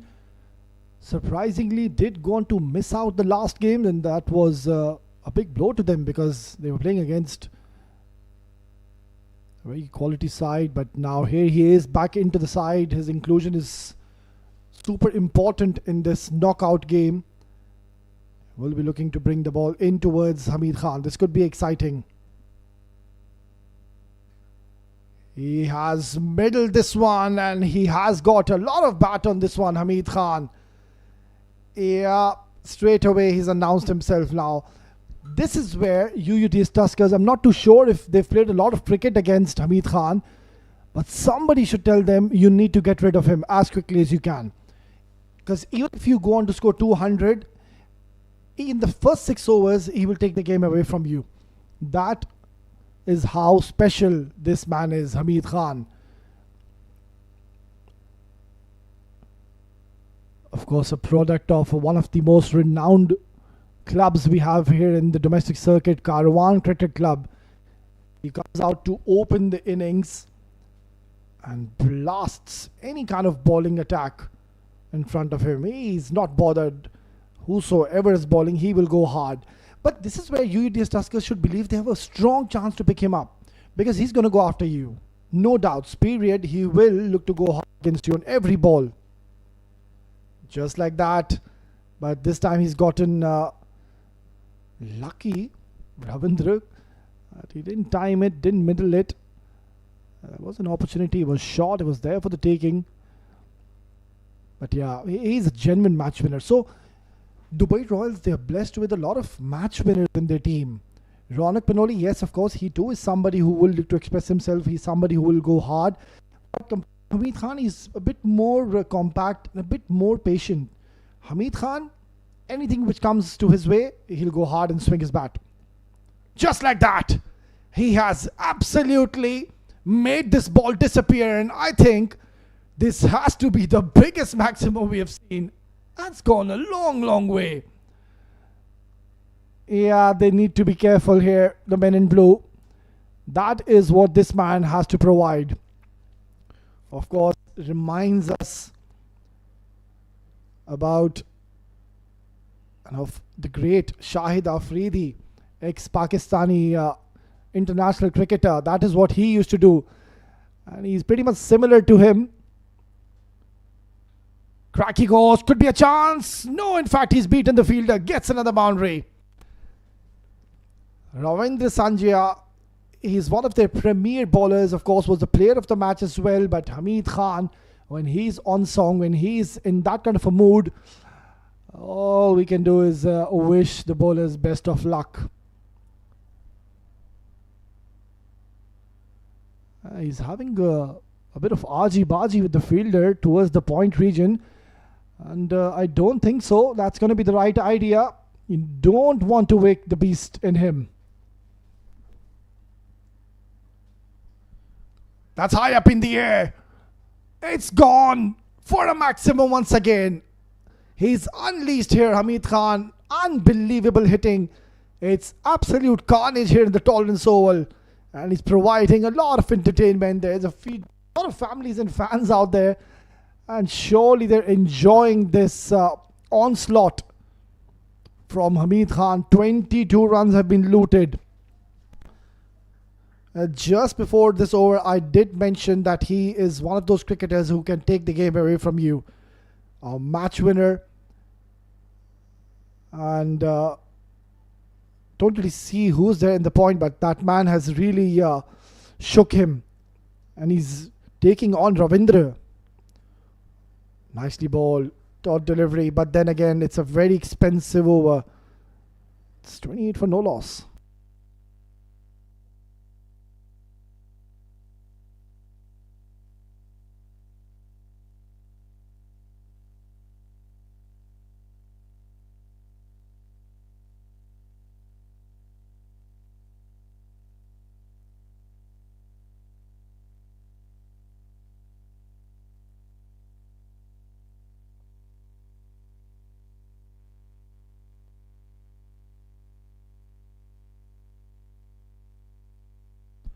Hamid Khan seems to be unstoppable at the moment.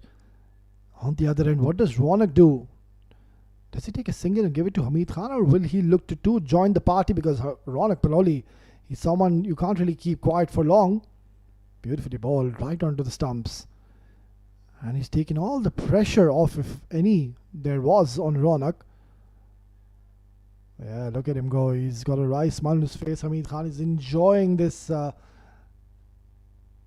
innings at the moment. And now Ronak Panoli as well decides to go big, and he has gotten his first maximum. The margin of error being a spinner and to bowl with the new ball is so minimal. You can see that it was short. You cannot bowl short to Ronak Panoli, especially when the field is not widespread. There's only 2 fielders. Of course, we're just into the third over of the power play. Yeah, he's got full range of shots. A 3-dimensional player is Ronak Panoli. Pulled away nicely, gets a single. So this is a perfect start here for Dubai Royals. And I just did mention that I'm not too sure that score was enough is what they've piled. Yes, they do have Aravinda. I think Aravinda, they need to introduce him as quickly as they can. Hamid Khan goes big. That's going to sail all the way for another maximum. High in hand.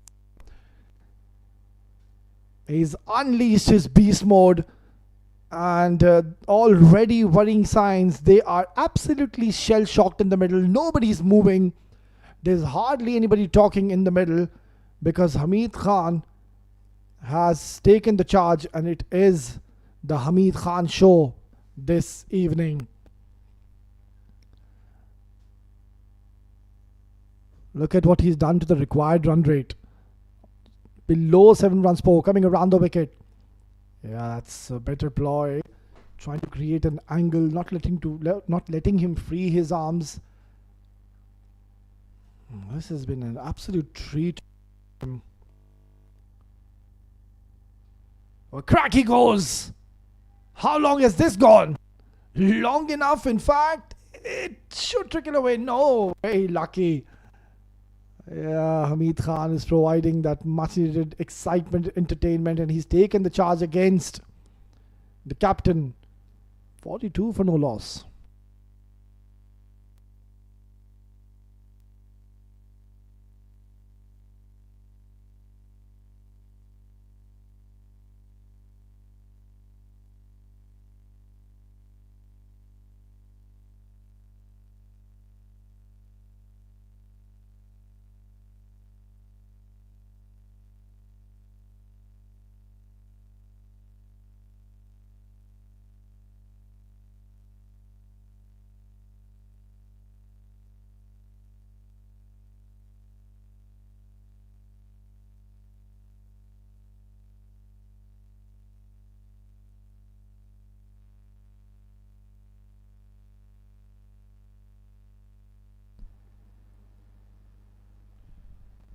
So we're going to see the first change in the bowling. It will be Ravindra Sanjaya who will be held back. And I think it's a forced change because Hamid Khan was severe against him. 22 runs came in that second over, and it's going to be Muhammad Adil Hassan, tall, right arm, medium fast. Nicely done. Yeah, this is really good. Now, somebody needs to just go on to tell the bowlers, you need to slow down the game first, and second, you need to slow down your pace. Just bowl the variations. Hamid Khan, not too sure if they're aware of this, but he loves pace onto the bat. The more quicker you bowl, the further he will smash you, and we've already seen that so far in this innings. So you need to be a little smart in your approach against Hamid Khan. You need to have all the tricks and trades under your sleeve. Having a long on in position alongside a deep square leg.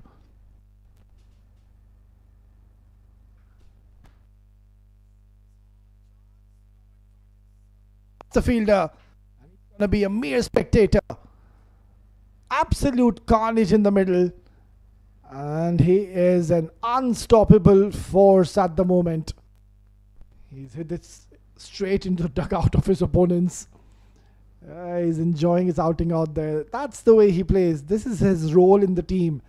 He's somebody you wouldn't ask him to win in each and every single game, but on his day, if he comes hard at you, he will take the game away from you in a jiffy. Oh my word, he's literally now toying around with the bowlers.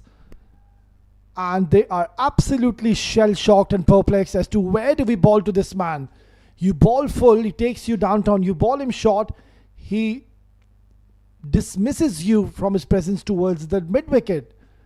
50 already on the board. Already the shoulders have now been dropped. That's all because of one man who is on strike. 40 in 13. I did mention he got 17-18 against King of Sultans. He struck 5 sixes in 1 over. He is one man who doesn't believe in singles and doubles. He thinks T20 cricket is all about boundaries and sixes. And so far in his career, he's found a lot of success in doing so. Yeah, pace off. That's where he's deceived him. So, I think Muhammad Adil, even though he's just balled the length delivery, taking the pace off, beg your pardon, he can maybe again do a replica. Ensure you just do not give any pace to Hamid Khan to work with. So far, they're having an upper hand in this contest, in this chase. Just 107 more needed, and they've got plenty of overs to go. We just to the 4th over. Yeah, that's much better. Right in the block hole. You need to have the courage. You need to be brave. I mean, whatever they've bowled, it has either been too full or they've opted to bowl way too short, and also with pace on. So, when you're playing a quarterfinal game, you need to study, you need to have a strategy, you need to really have a game plan against somebody like Hamid Khan. Can't just go out there and try to bowl quick against him. That's a prime example. That's what he will do. 41 in just 15 deliveries. He's really making the fast bowlers work hard. The question remains to be asked as to when does Aravinda get introduced. You need a lot of runs to Aravinda. You don't want him to come when there's only 70, 80 runs remaining. Now Ronak's job becomes even more simpler from this stage. 54 for no loss after 4.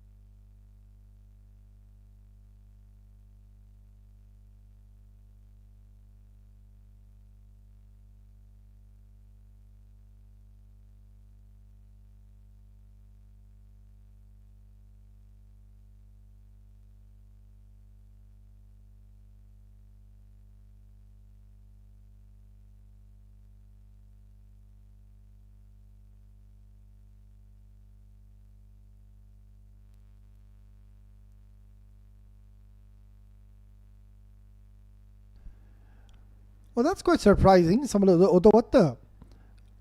course, I know how capable a batter he is, but haven't really seen him bowl much. And they've introduced Samalawatta pretty early in the contest, so no signs of Aravinda. I think the captain is missing a trick or two here. I mean, it's his decision. It's the think tank they have to really decide who needs to come into bowl. But honestly,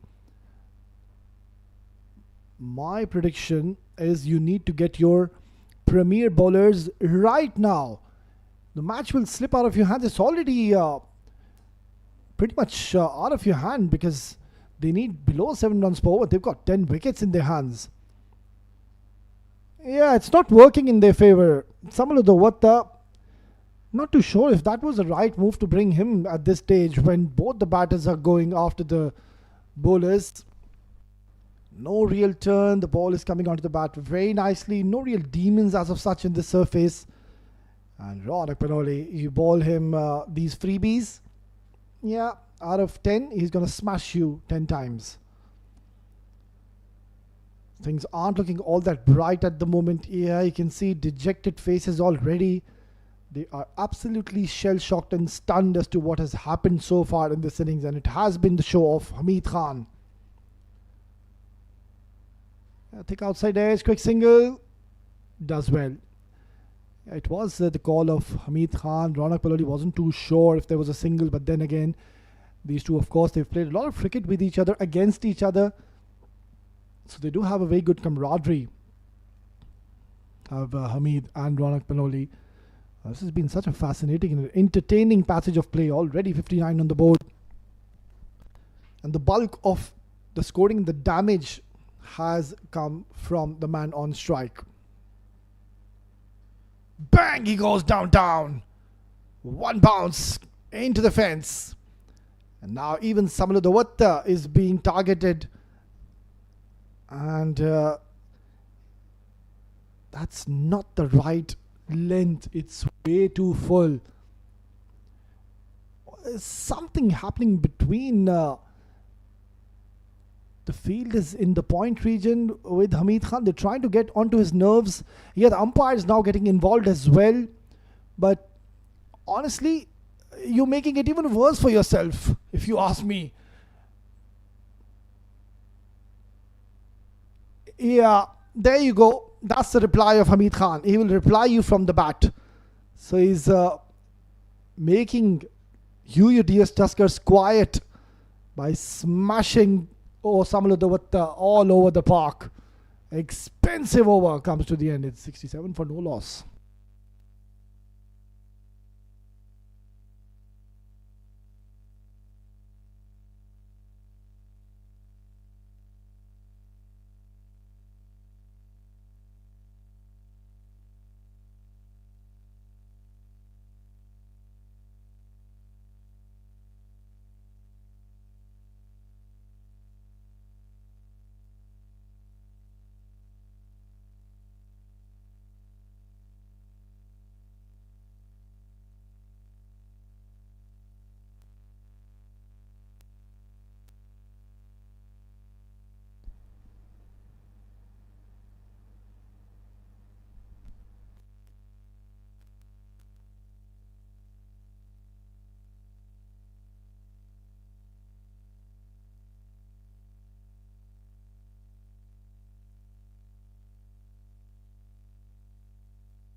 Adil to continue.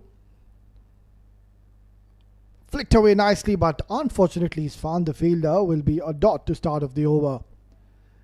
Yeah, Ronak can just relax. Yeah, that's exactly what Hamid Khan is just telling to his partner. Ronak, all I need from you is just stay out there in the middle. Let my bat do the talking. Because he has been absolutely severe. 49 in just 17 deliveries.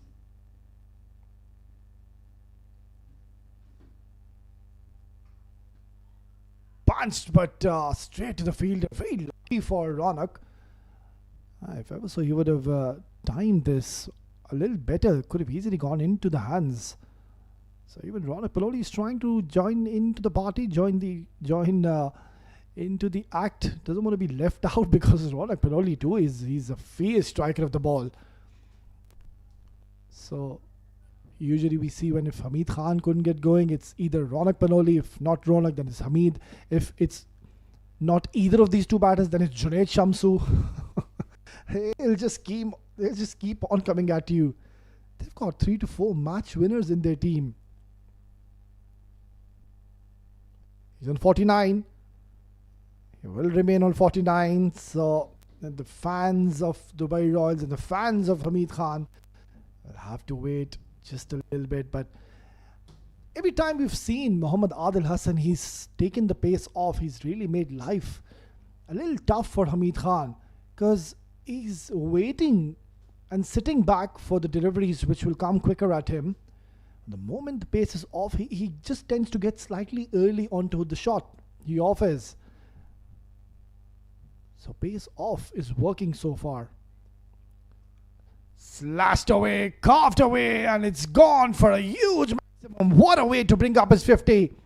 He raises his bat in pride.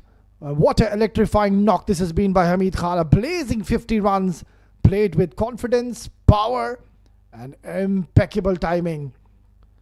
What a talent. What a fierce striker he is. A true match-changing innings for the side, played by the destructive machine Hamid Khan. Keep the fireworks coming. What entertainment he's provided here in the third quarterfinal. And it has been sixes galore this evening. It's high up in the air. This could be a chance. And he's put it down. And that will sum up the story for UUDS Tuskers. You cannot afford to drop Hamid Khan, because already you can see on your screens the damage and the destruction and the havoc he's caused in the middle. You can see the funny side of it. He just senses that, has the match slip out of their hands so early? We're not even done and dusted with the power play. We're still in the power play. And just because of one man in the middle, we already know that who's having an upper hand in this contest, and that too big time.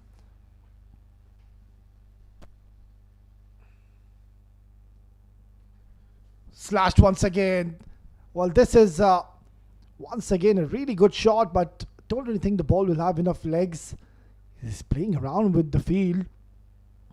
80 runs in the power play without a loss. That is the highest runs we've seen, the best power play from any team. It's 78 for no loss.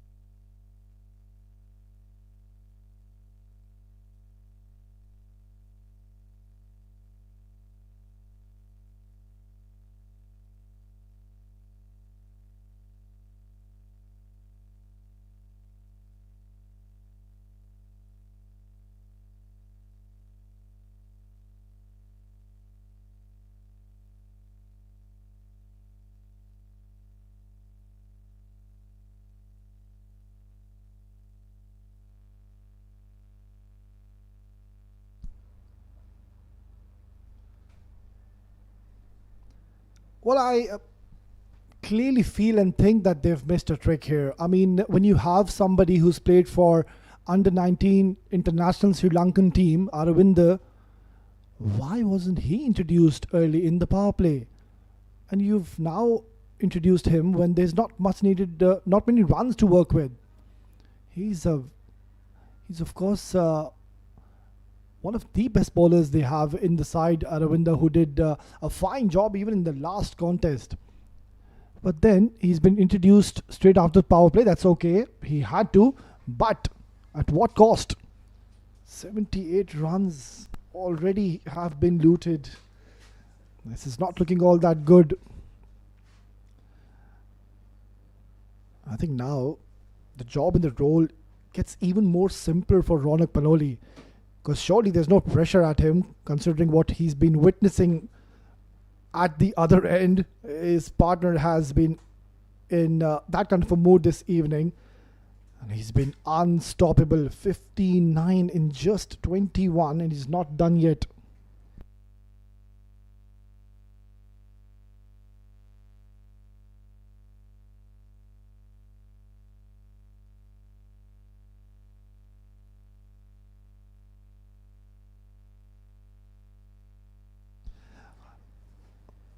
I think this is going to be good. Somebody who has vast experience. Now that's high up in the air. Very lucky that he didn't time it. Otherwise, surely that fielder could have gotten a bit closer to the ball. But then again, unbelievable batting. Really, I mean, of course, Ronak Panoli is batting beautifully, very sensibly, and now Ronak too gets into the act, joins the party. He's not striking against any ordinary bowler. Of course, I did mention Aravinda. He has vast experience. He's played a lot of cricket back in Sri Lanka. An ex-under 19 Sri Lankan cricketer too is finding it difficult at this stage. And that is what happens when you bring the best of your bowlers at this juncture of the game. You're just asking a bit too much from any world-class bowler, because the way these two are batting, there's not many runs to work with. It's a good wicket to bat on. So odds are completely against you. Yeah, very smart in his approach. Aravinda just bowling it slightly slower.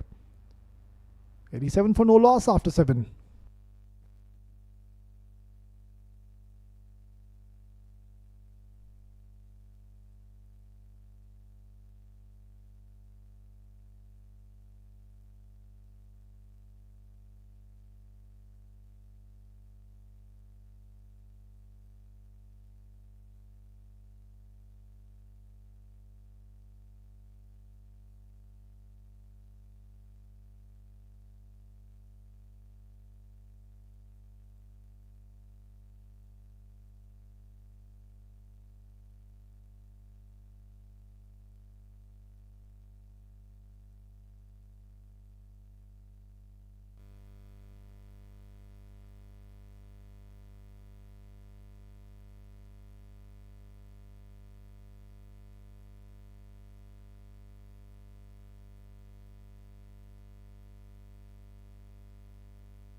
Janidu Inuvara couldn't really contribute much with the bat early, but then he's got a big job in his hands. Can he produce a wicket for his team?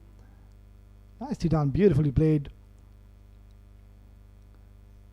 Yeah, but I do think that they were at least 40 or even 50 runs short, because it's a belter of a track. Hardly do we see anything happening on the surface. It's a very batting friendly track. We've seen that even the two batters came out to bat, Akalanka and Samaladavatta, both of them, they were finding it very easy to time and middle the ball, and also they took their team off to a very good start.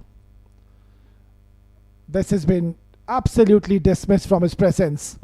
He's just continuing the onslaught, and they're not really sure now which way to bowl him, because Hamid Khan, even on those good deliveries, he has the ability to really convert them into an ordinary one.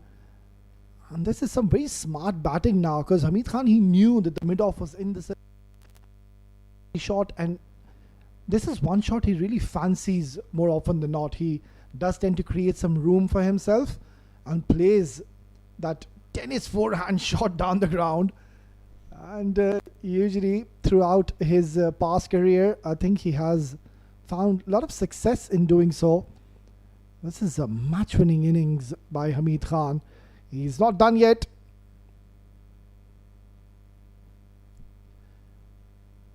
And this is, I believe, that they've missed a trick or two here. Couple of aspects they need to look into. Of course, I did mention that Aravinda could have been a good option to bring him early in the contest, knowing that he is your premier bowler who has vast experience, who I'm pretty much optimistic that he has rather had been into these situations early on in his past career. So that could have been one option. And also the fast bowlers on the other end, they've been given a lot of pace to Hamid Khan. UUDS Tuskers, I mean, they do have a very strong think tank, and surely they would have done their research as to how to go about when Hamid Khan is at the crease. But honestly, it has been the opposite. What I've witnessed and observed so far, that even Ravindra, when he was taken for 22 runs in the second over of this innings, well, as I speak, Hamid Khan just continues hitting those huge biggies. And once again, this has been donked for another biggie. Yeah, he's read that delivery, because Janidu now was getting a little predictable. He saw that he was causing a bit of trouble to Hamid Khan every time he's been rolling his fingers over. But he was equal to the task. I think this time he was waiting for this delivery. He sat back and once again hitting it towards his favorite area, towards the V. Coming around the wicket, should be another wide. So it is turning out to be an expensive over already, plus quite a lengthy one.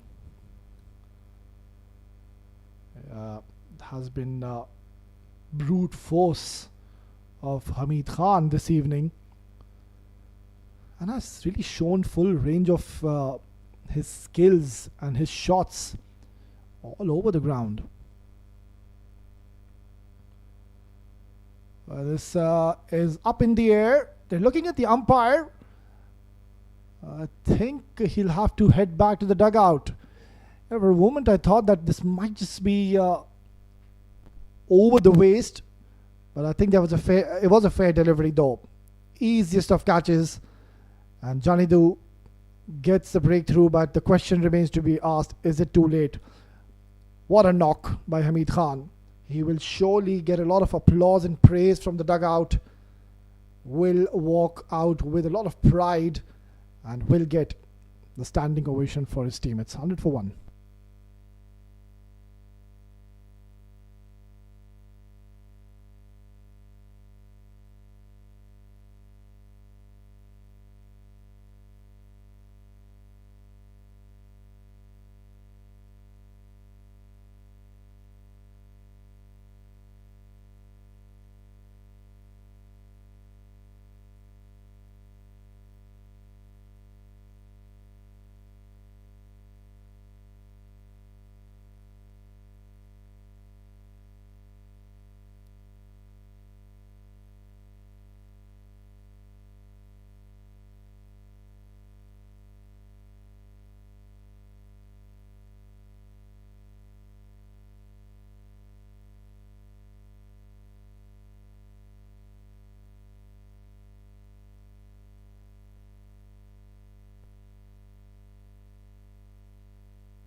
Well, just if I would have thought that they got rid of Hamid Khan, another explosive batter replaces him. It's Junaid Shamsu. Yeah, they would want to see his back quickly. Oh, outside edge, very close. But just because he didn't offer any pace to work with, it didn't carry towards the keeper. But nonetheless, Johnny Do gets an important wicket for his team. It's 101 for 1.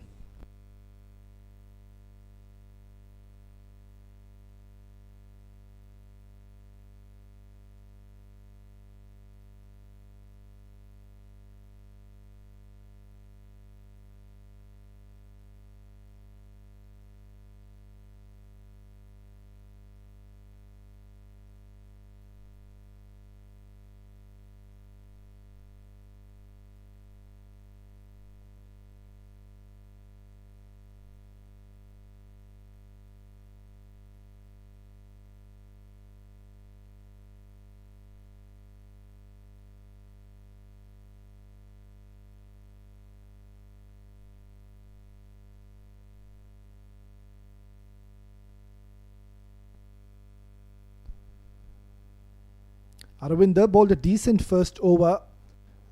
It's going to be a good little contest between Aravinder and Junaid Shamsu. Junaid is somebody who would fancy his chances. Be it any kind of situation of the game, I think Junaid Shamsu will back his natural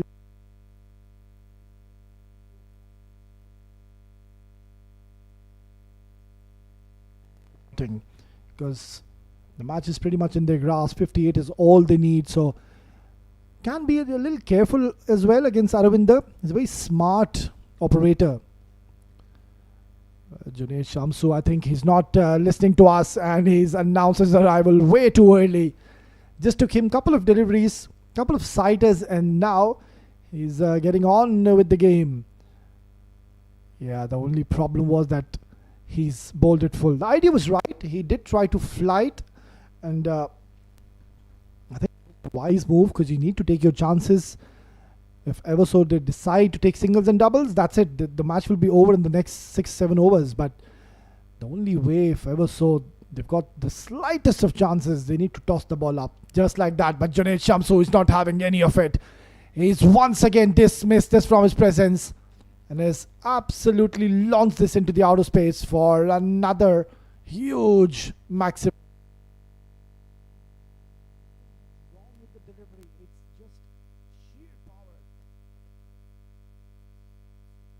Is what this man has to offer. Such a dangerous right-handed explosive batter. He's now just continuing as to what Hamid Khan was doing in the middle. Yeah, he has to do something different now. Looking to come around the wicket, trying to create an angle. So don't really think he's going to be getting those LBWs in his favour, but clear signs of Junaid Shamsu looking to go hard against him. That's much better. Eventually will be a single to close out yet another good over for Dubai Royals. It's 115 for 1.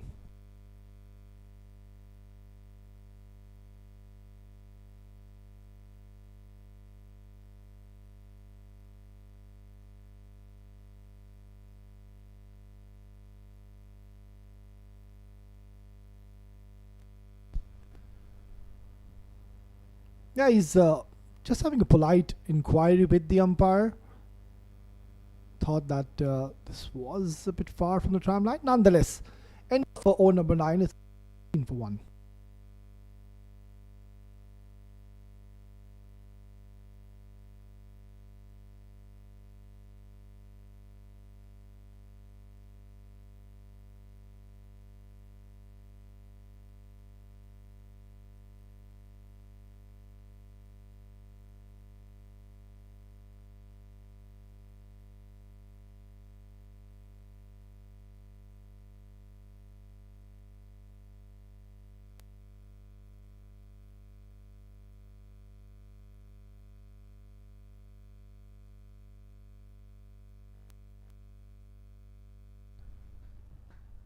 Well, they're cruising along at this stage, no pressure whatsoever, and that's all because of the damage and the dent made by Hamid Khan.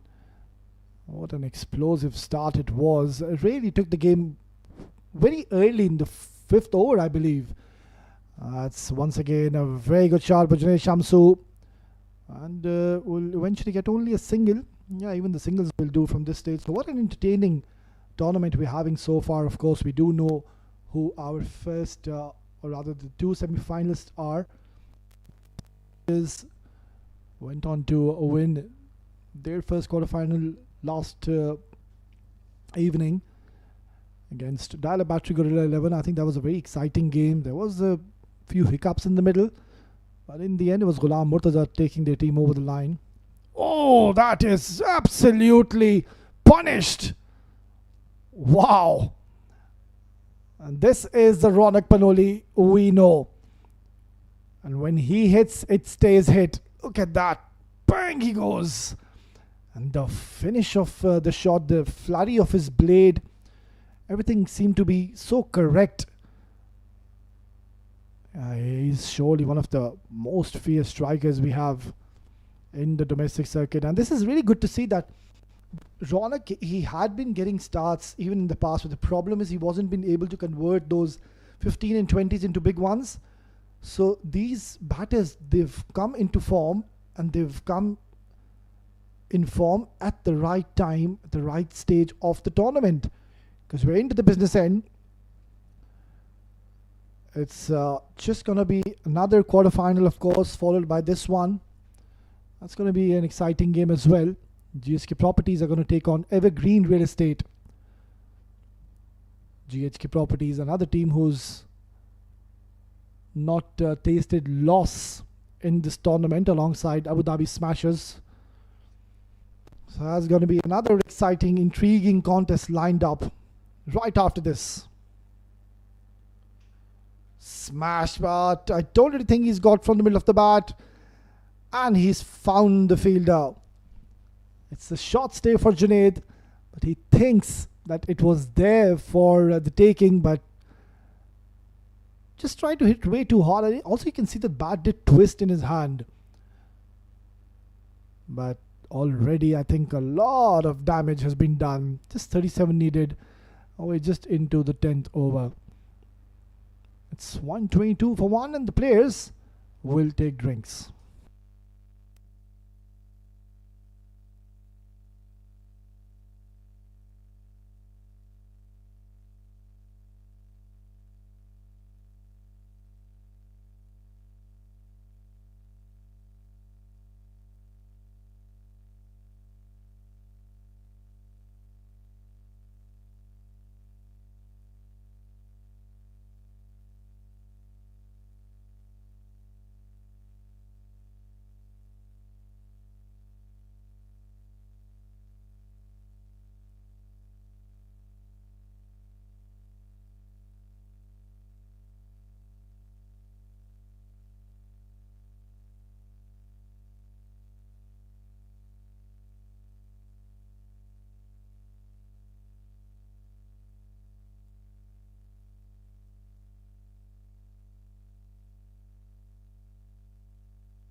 Rais Ahmed, he's been the latest inclusion in the playing 11. Did go on to play the last game. Did get off to a good start as well.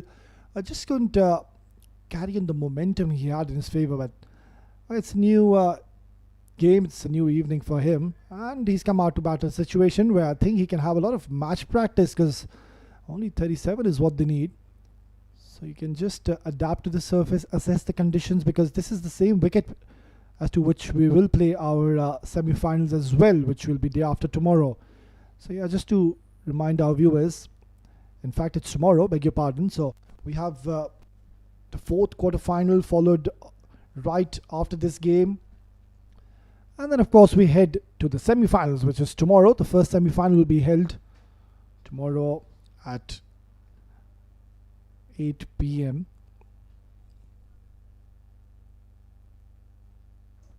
Nicely pulled away. I don't really think he's timed it all that well. Will only be a single to close out the 10th over. It's 124 for 2.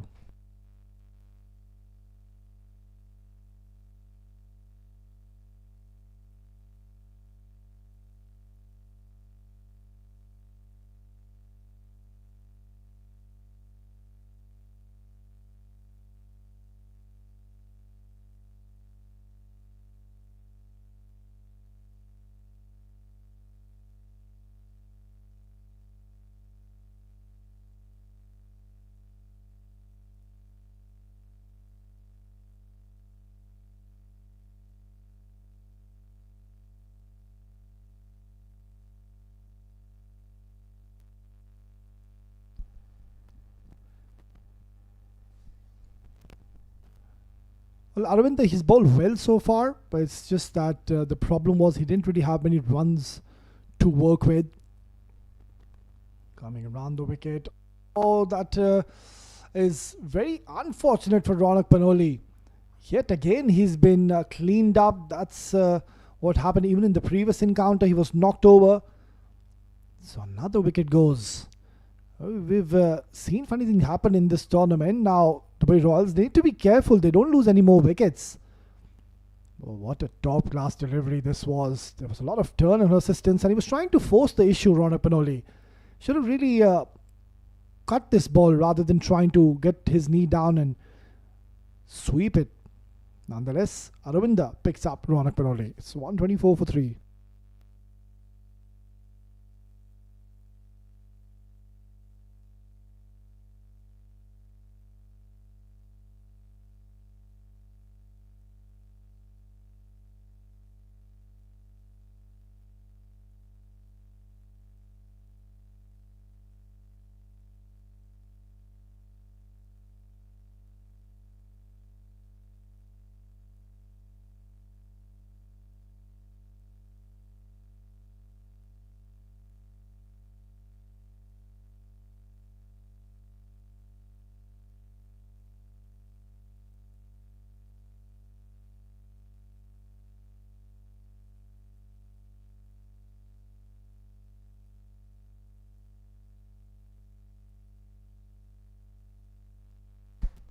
Some redemption for Aravinda has gotten rid of Ronak Panoli. So we did see Junaid Shamsu going in the last over, and now it's the set batter, Ronak Panoli, who has to depart. Now, Rais and Mayank Chaudhary, we know they're similar kind of batters who will look to play along the carpet. They're those kind of batters who really give a lot of value to the wicket. Don't really think you're going to see them go and just blast Aravinda. They will take their time because they don't want to give their team rather any kind of surprises from this stage when you know that the match is in your hands and you're on the verge of winning this pretty early.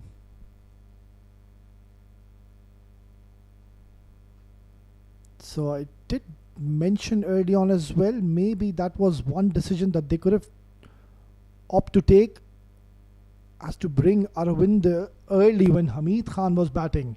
Because if ever so they would have picked up Hamid Khan, I think the story would have been different. But what happened is they persisted with pace And also they introduced Samala Davatta, which I believe was very surprising decision. I can't recall the last time because I've seen a lot of matches of Samala Davatta. He's been excellent, of course, with the bat, but then again with the ball, wasn't too sure, and the plan didn't work in their favor. Nonetheless, a very good over by Aravinda. Comes to the end. It's 11 gone, 128 for 3.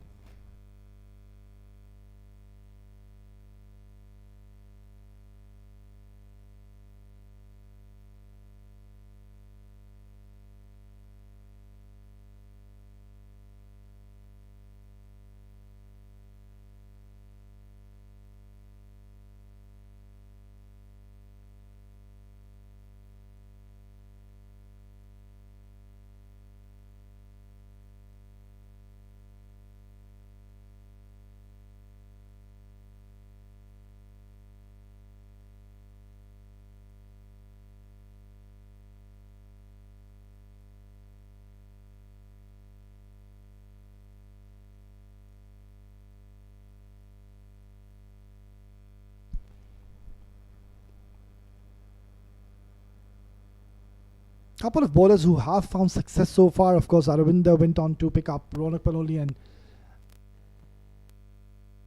of course the dynamite Hamid Khan.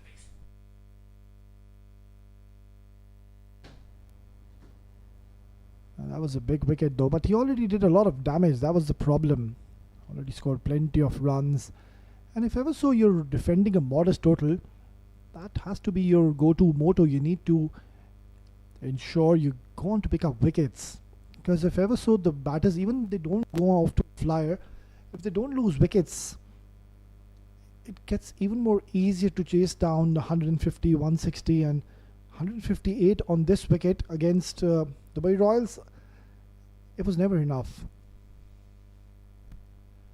UUDS Tuskers, they have been a very impressive team overall, but just a few errors in this game, and they're finding themselves in a situation that they could go on to lose this game. Yeah, again, not the best of deliveries, way too short, and also not getting the direction right. Janidu trying to bang in short, but the problem was the line. With the fine leg in the circle, you're asking for trouble. So they're just a few runs away. Just 25 is what they need to cement their spot in the next round, which is of course the semi-finals, which will be taking place from tomorrow onwards. So we have a semi-final tomorrow, then day after tomorrow another semi-final, and then of course on Wednesday it's the big mega event. It's the grand finale of UPRO Summer Cup Pro Edition. And boy oh boy, I think we'll be having a lot of spectators, friends and families. They will be coming out in huge numbers to cheer their team, support their these champions out there in the center who have been very impressive in this tournament. And hats off to these young men, really. I mean, they've played so many games in the afternoon as well, where we did see the temperatures were hovering around somewhere in 40, 45 degrees. Just shows the temperament, their character, their fitness levels speaks volumes. Yeah, I mean, it's really something to cherish about.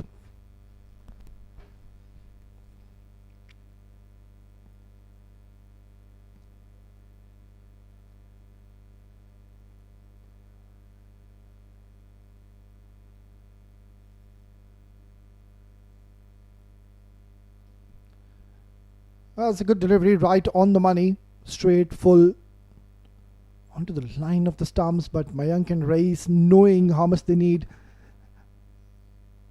don't really think they're going to play any kind of silly shot from here onwards.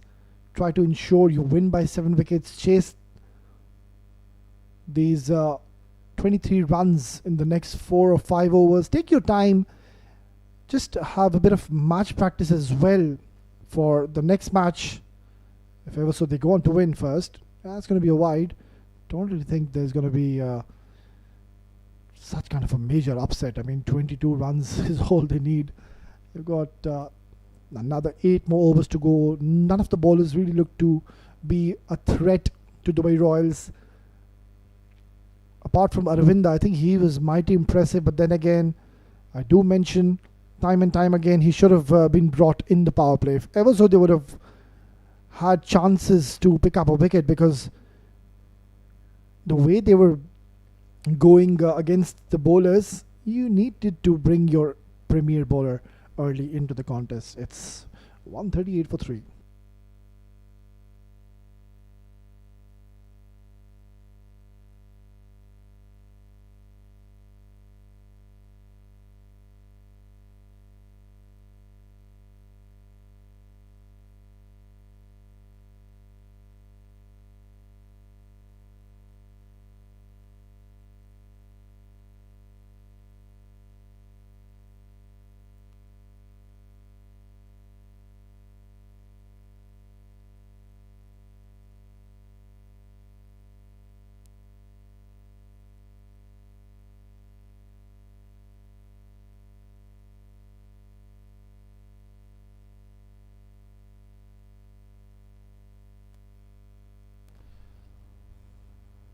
Yeah, very impressive figures by Aravinda. Of course, we did see how beautifully he bowled even in the last game. Not too sure why he wasn't available for the first 3 games, but then again, good to see. We have a ex-under 19 Sri Lankan cricketer enjoying a game of cricket, still battling it out, still fighting hard, knowing that the match is pretty much done and dusted. He's bowling in the right areas. And all they have to do is just see off his over. Just pick singles. That's it. There's no need to really go hard against Aravinda. Just like that. As simple as it is. They're just 19 more runs shy, or beg your pardon, 20 more runs, which from this stage should not be a problem.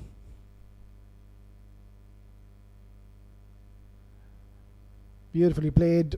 Nice depth touch using the crease. Rais Ahmed gets a couple of more runs.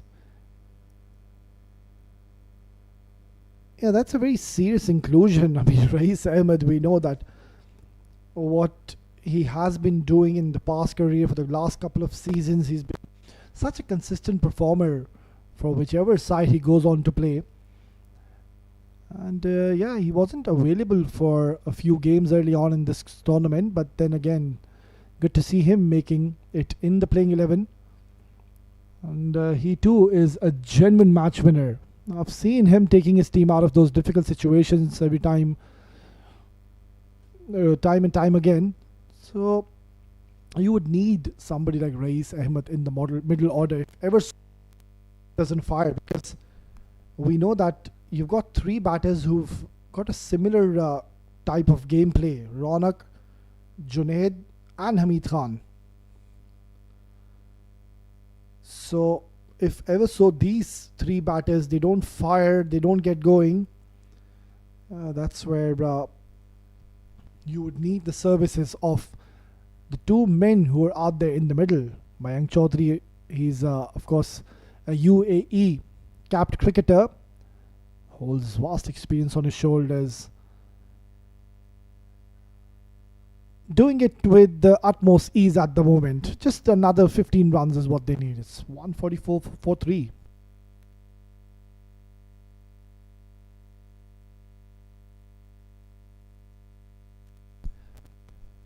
Well, there you go. The man behind the scenes.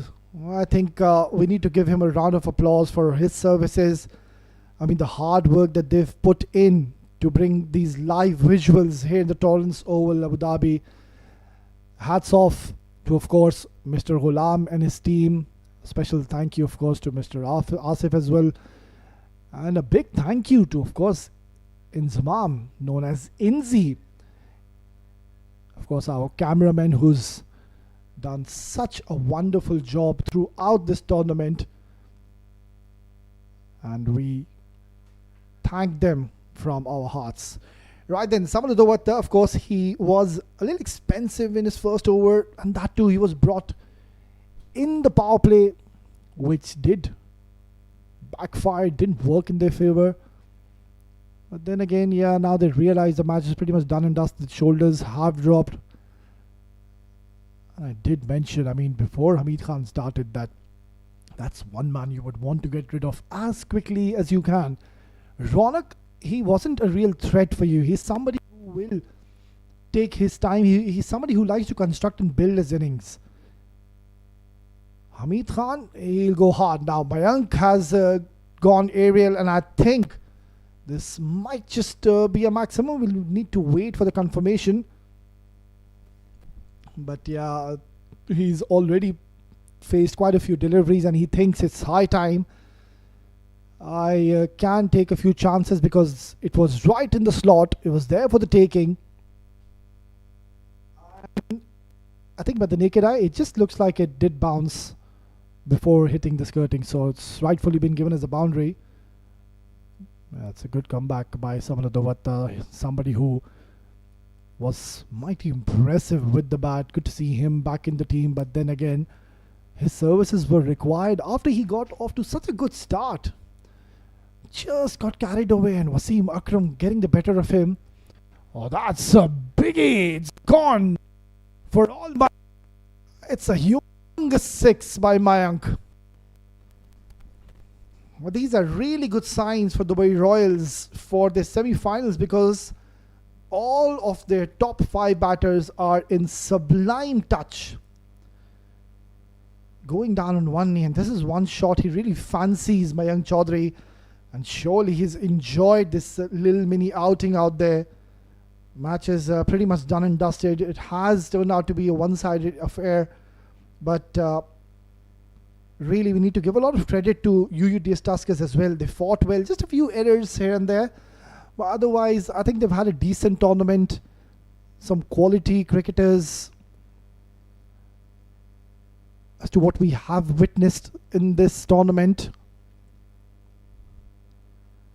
That's been walked away for just a single. So maybe we might see Rais Ahmed try to finish this game off with a glory hit.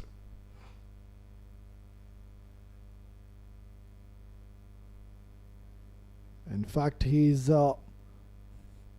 just picked up a single to retain strike in the next over. It's 157 for 3.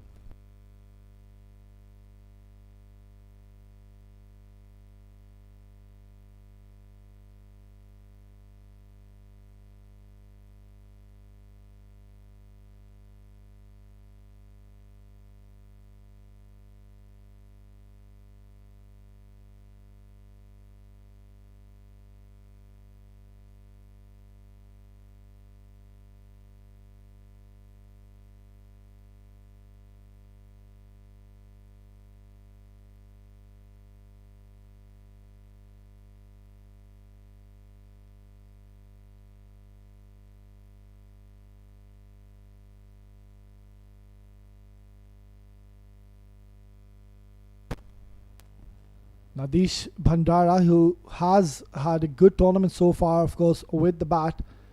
He's been now given the last, or not the last, 15th over. But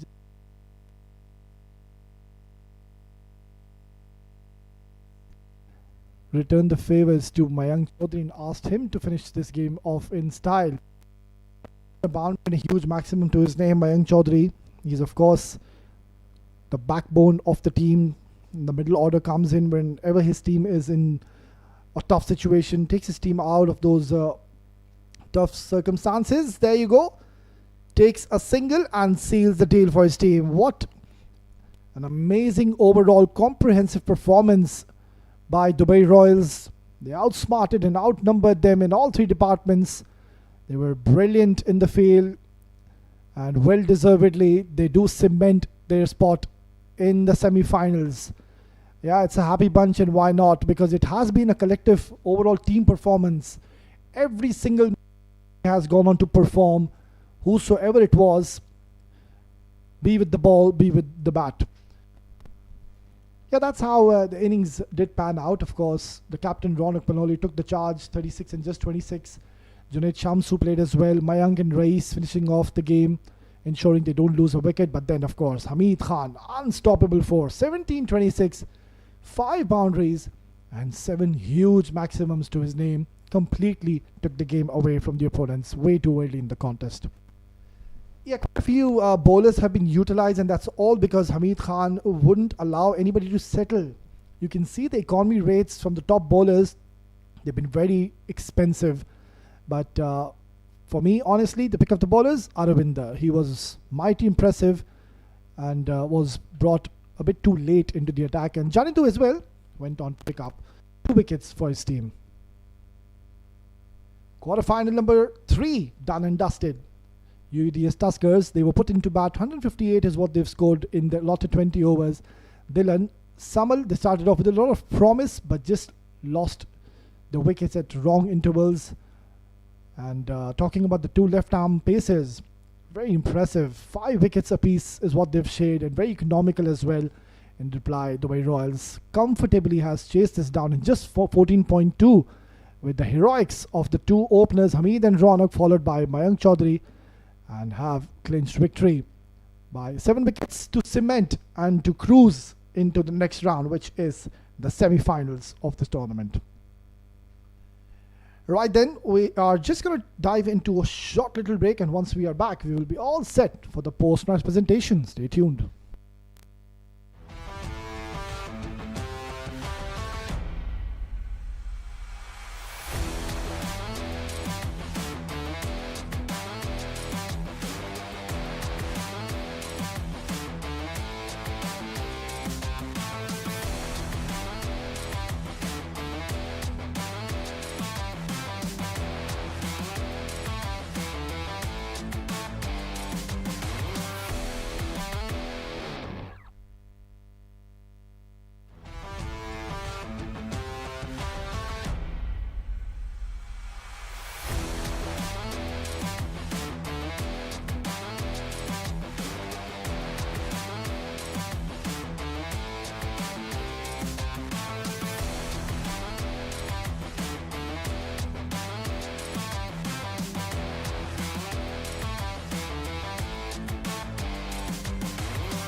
the post-match presentation of UPRO Summer Cup Pro Edition 2026.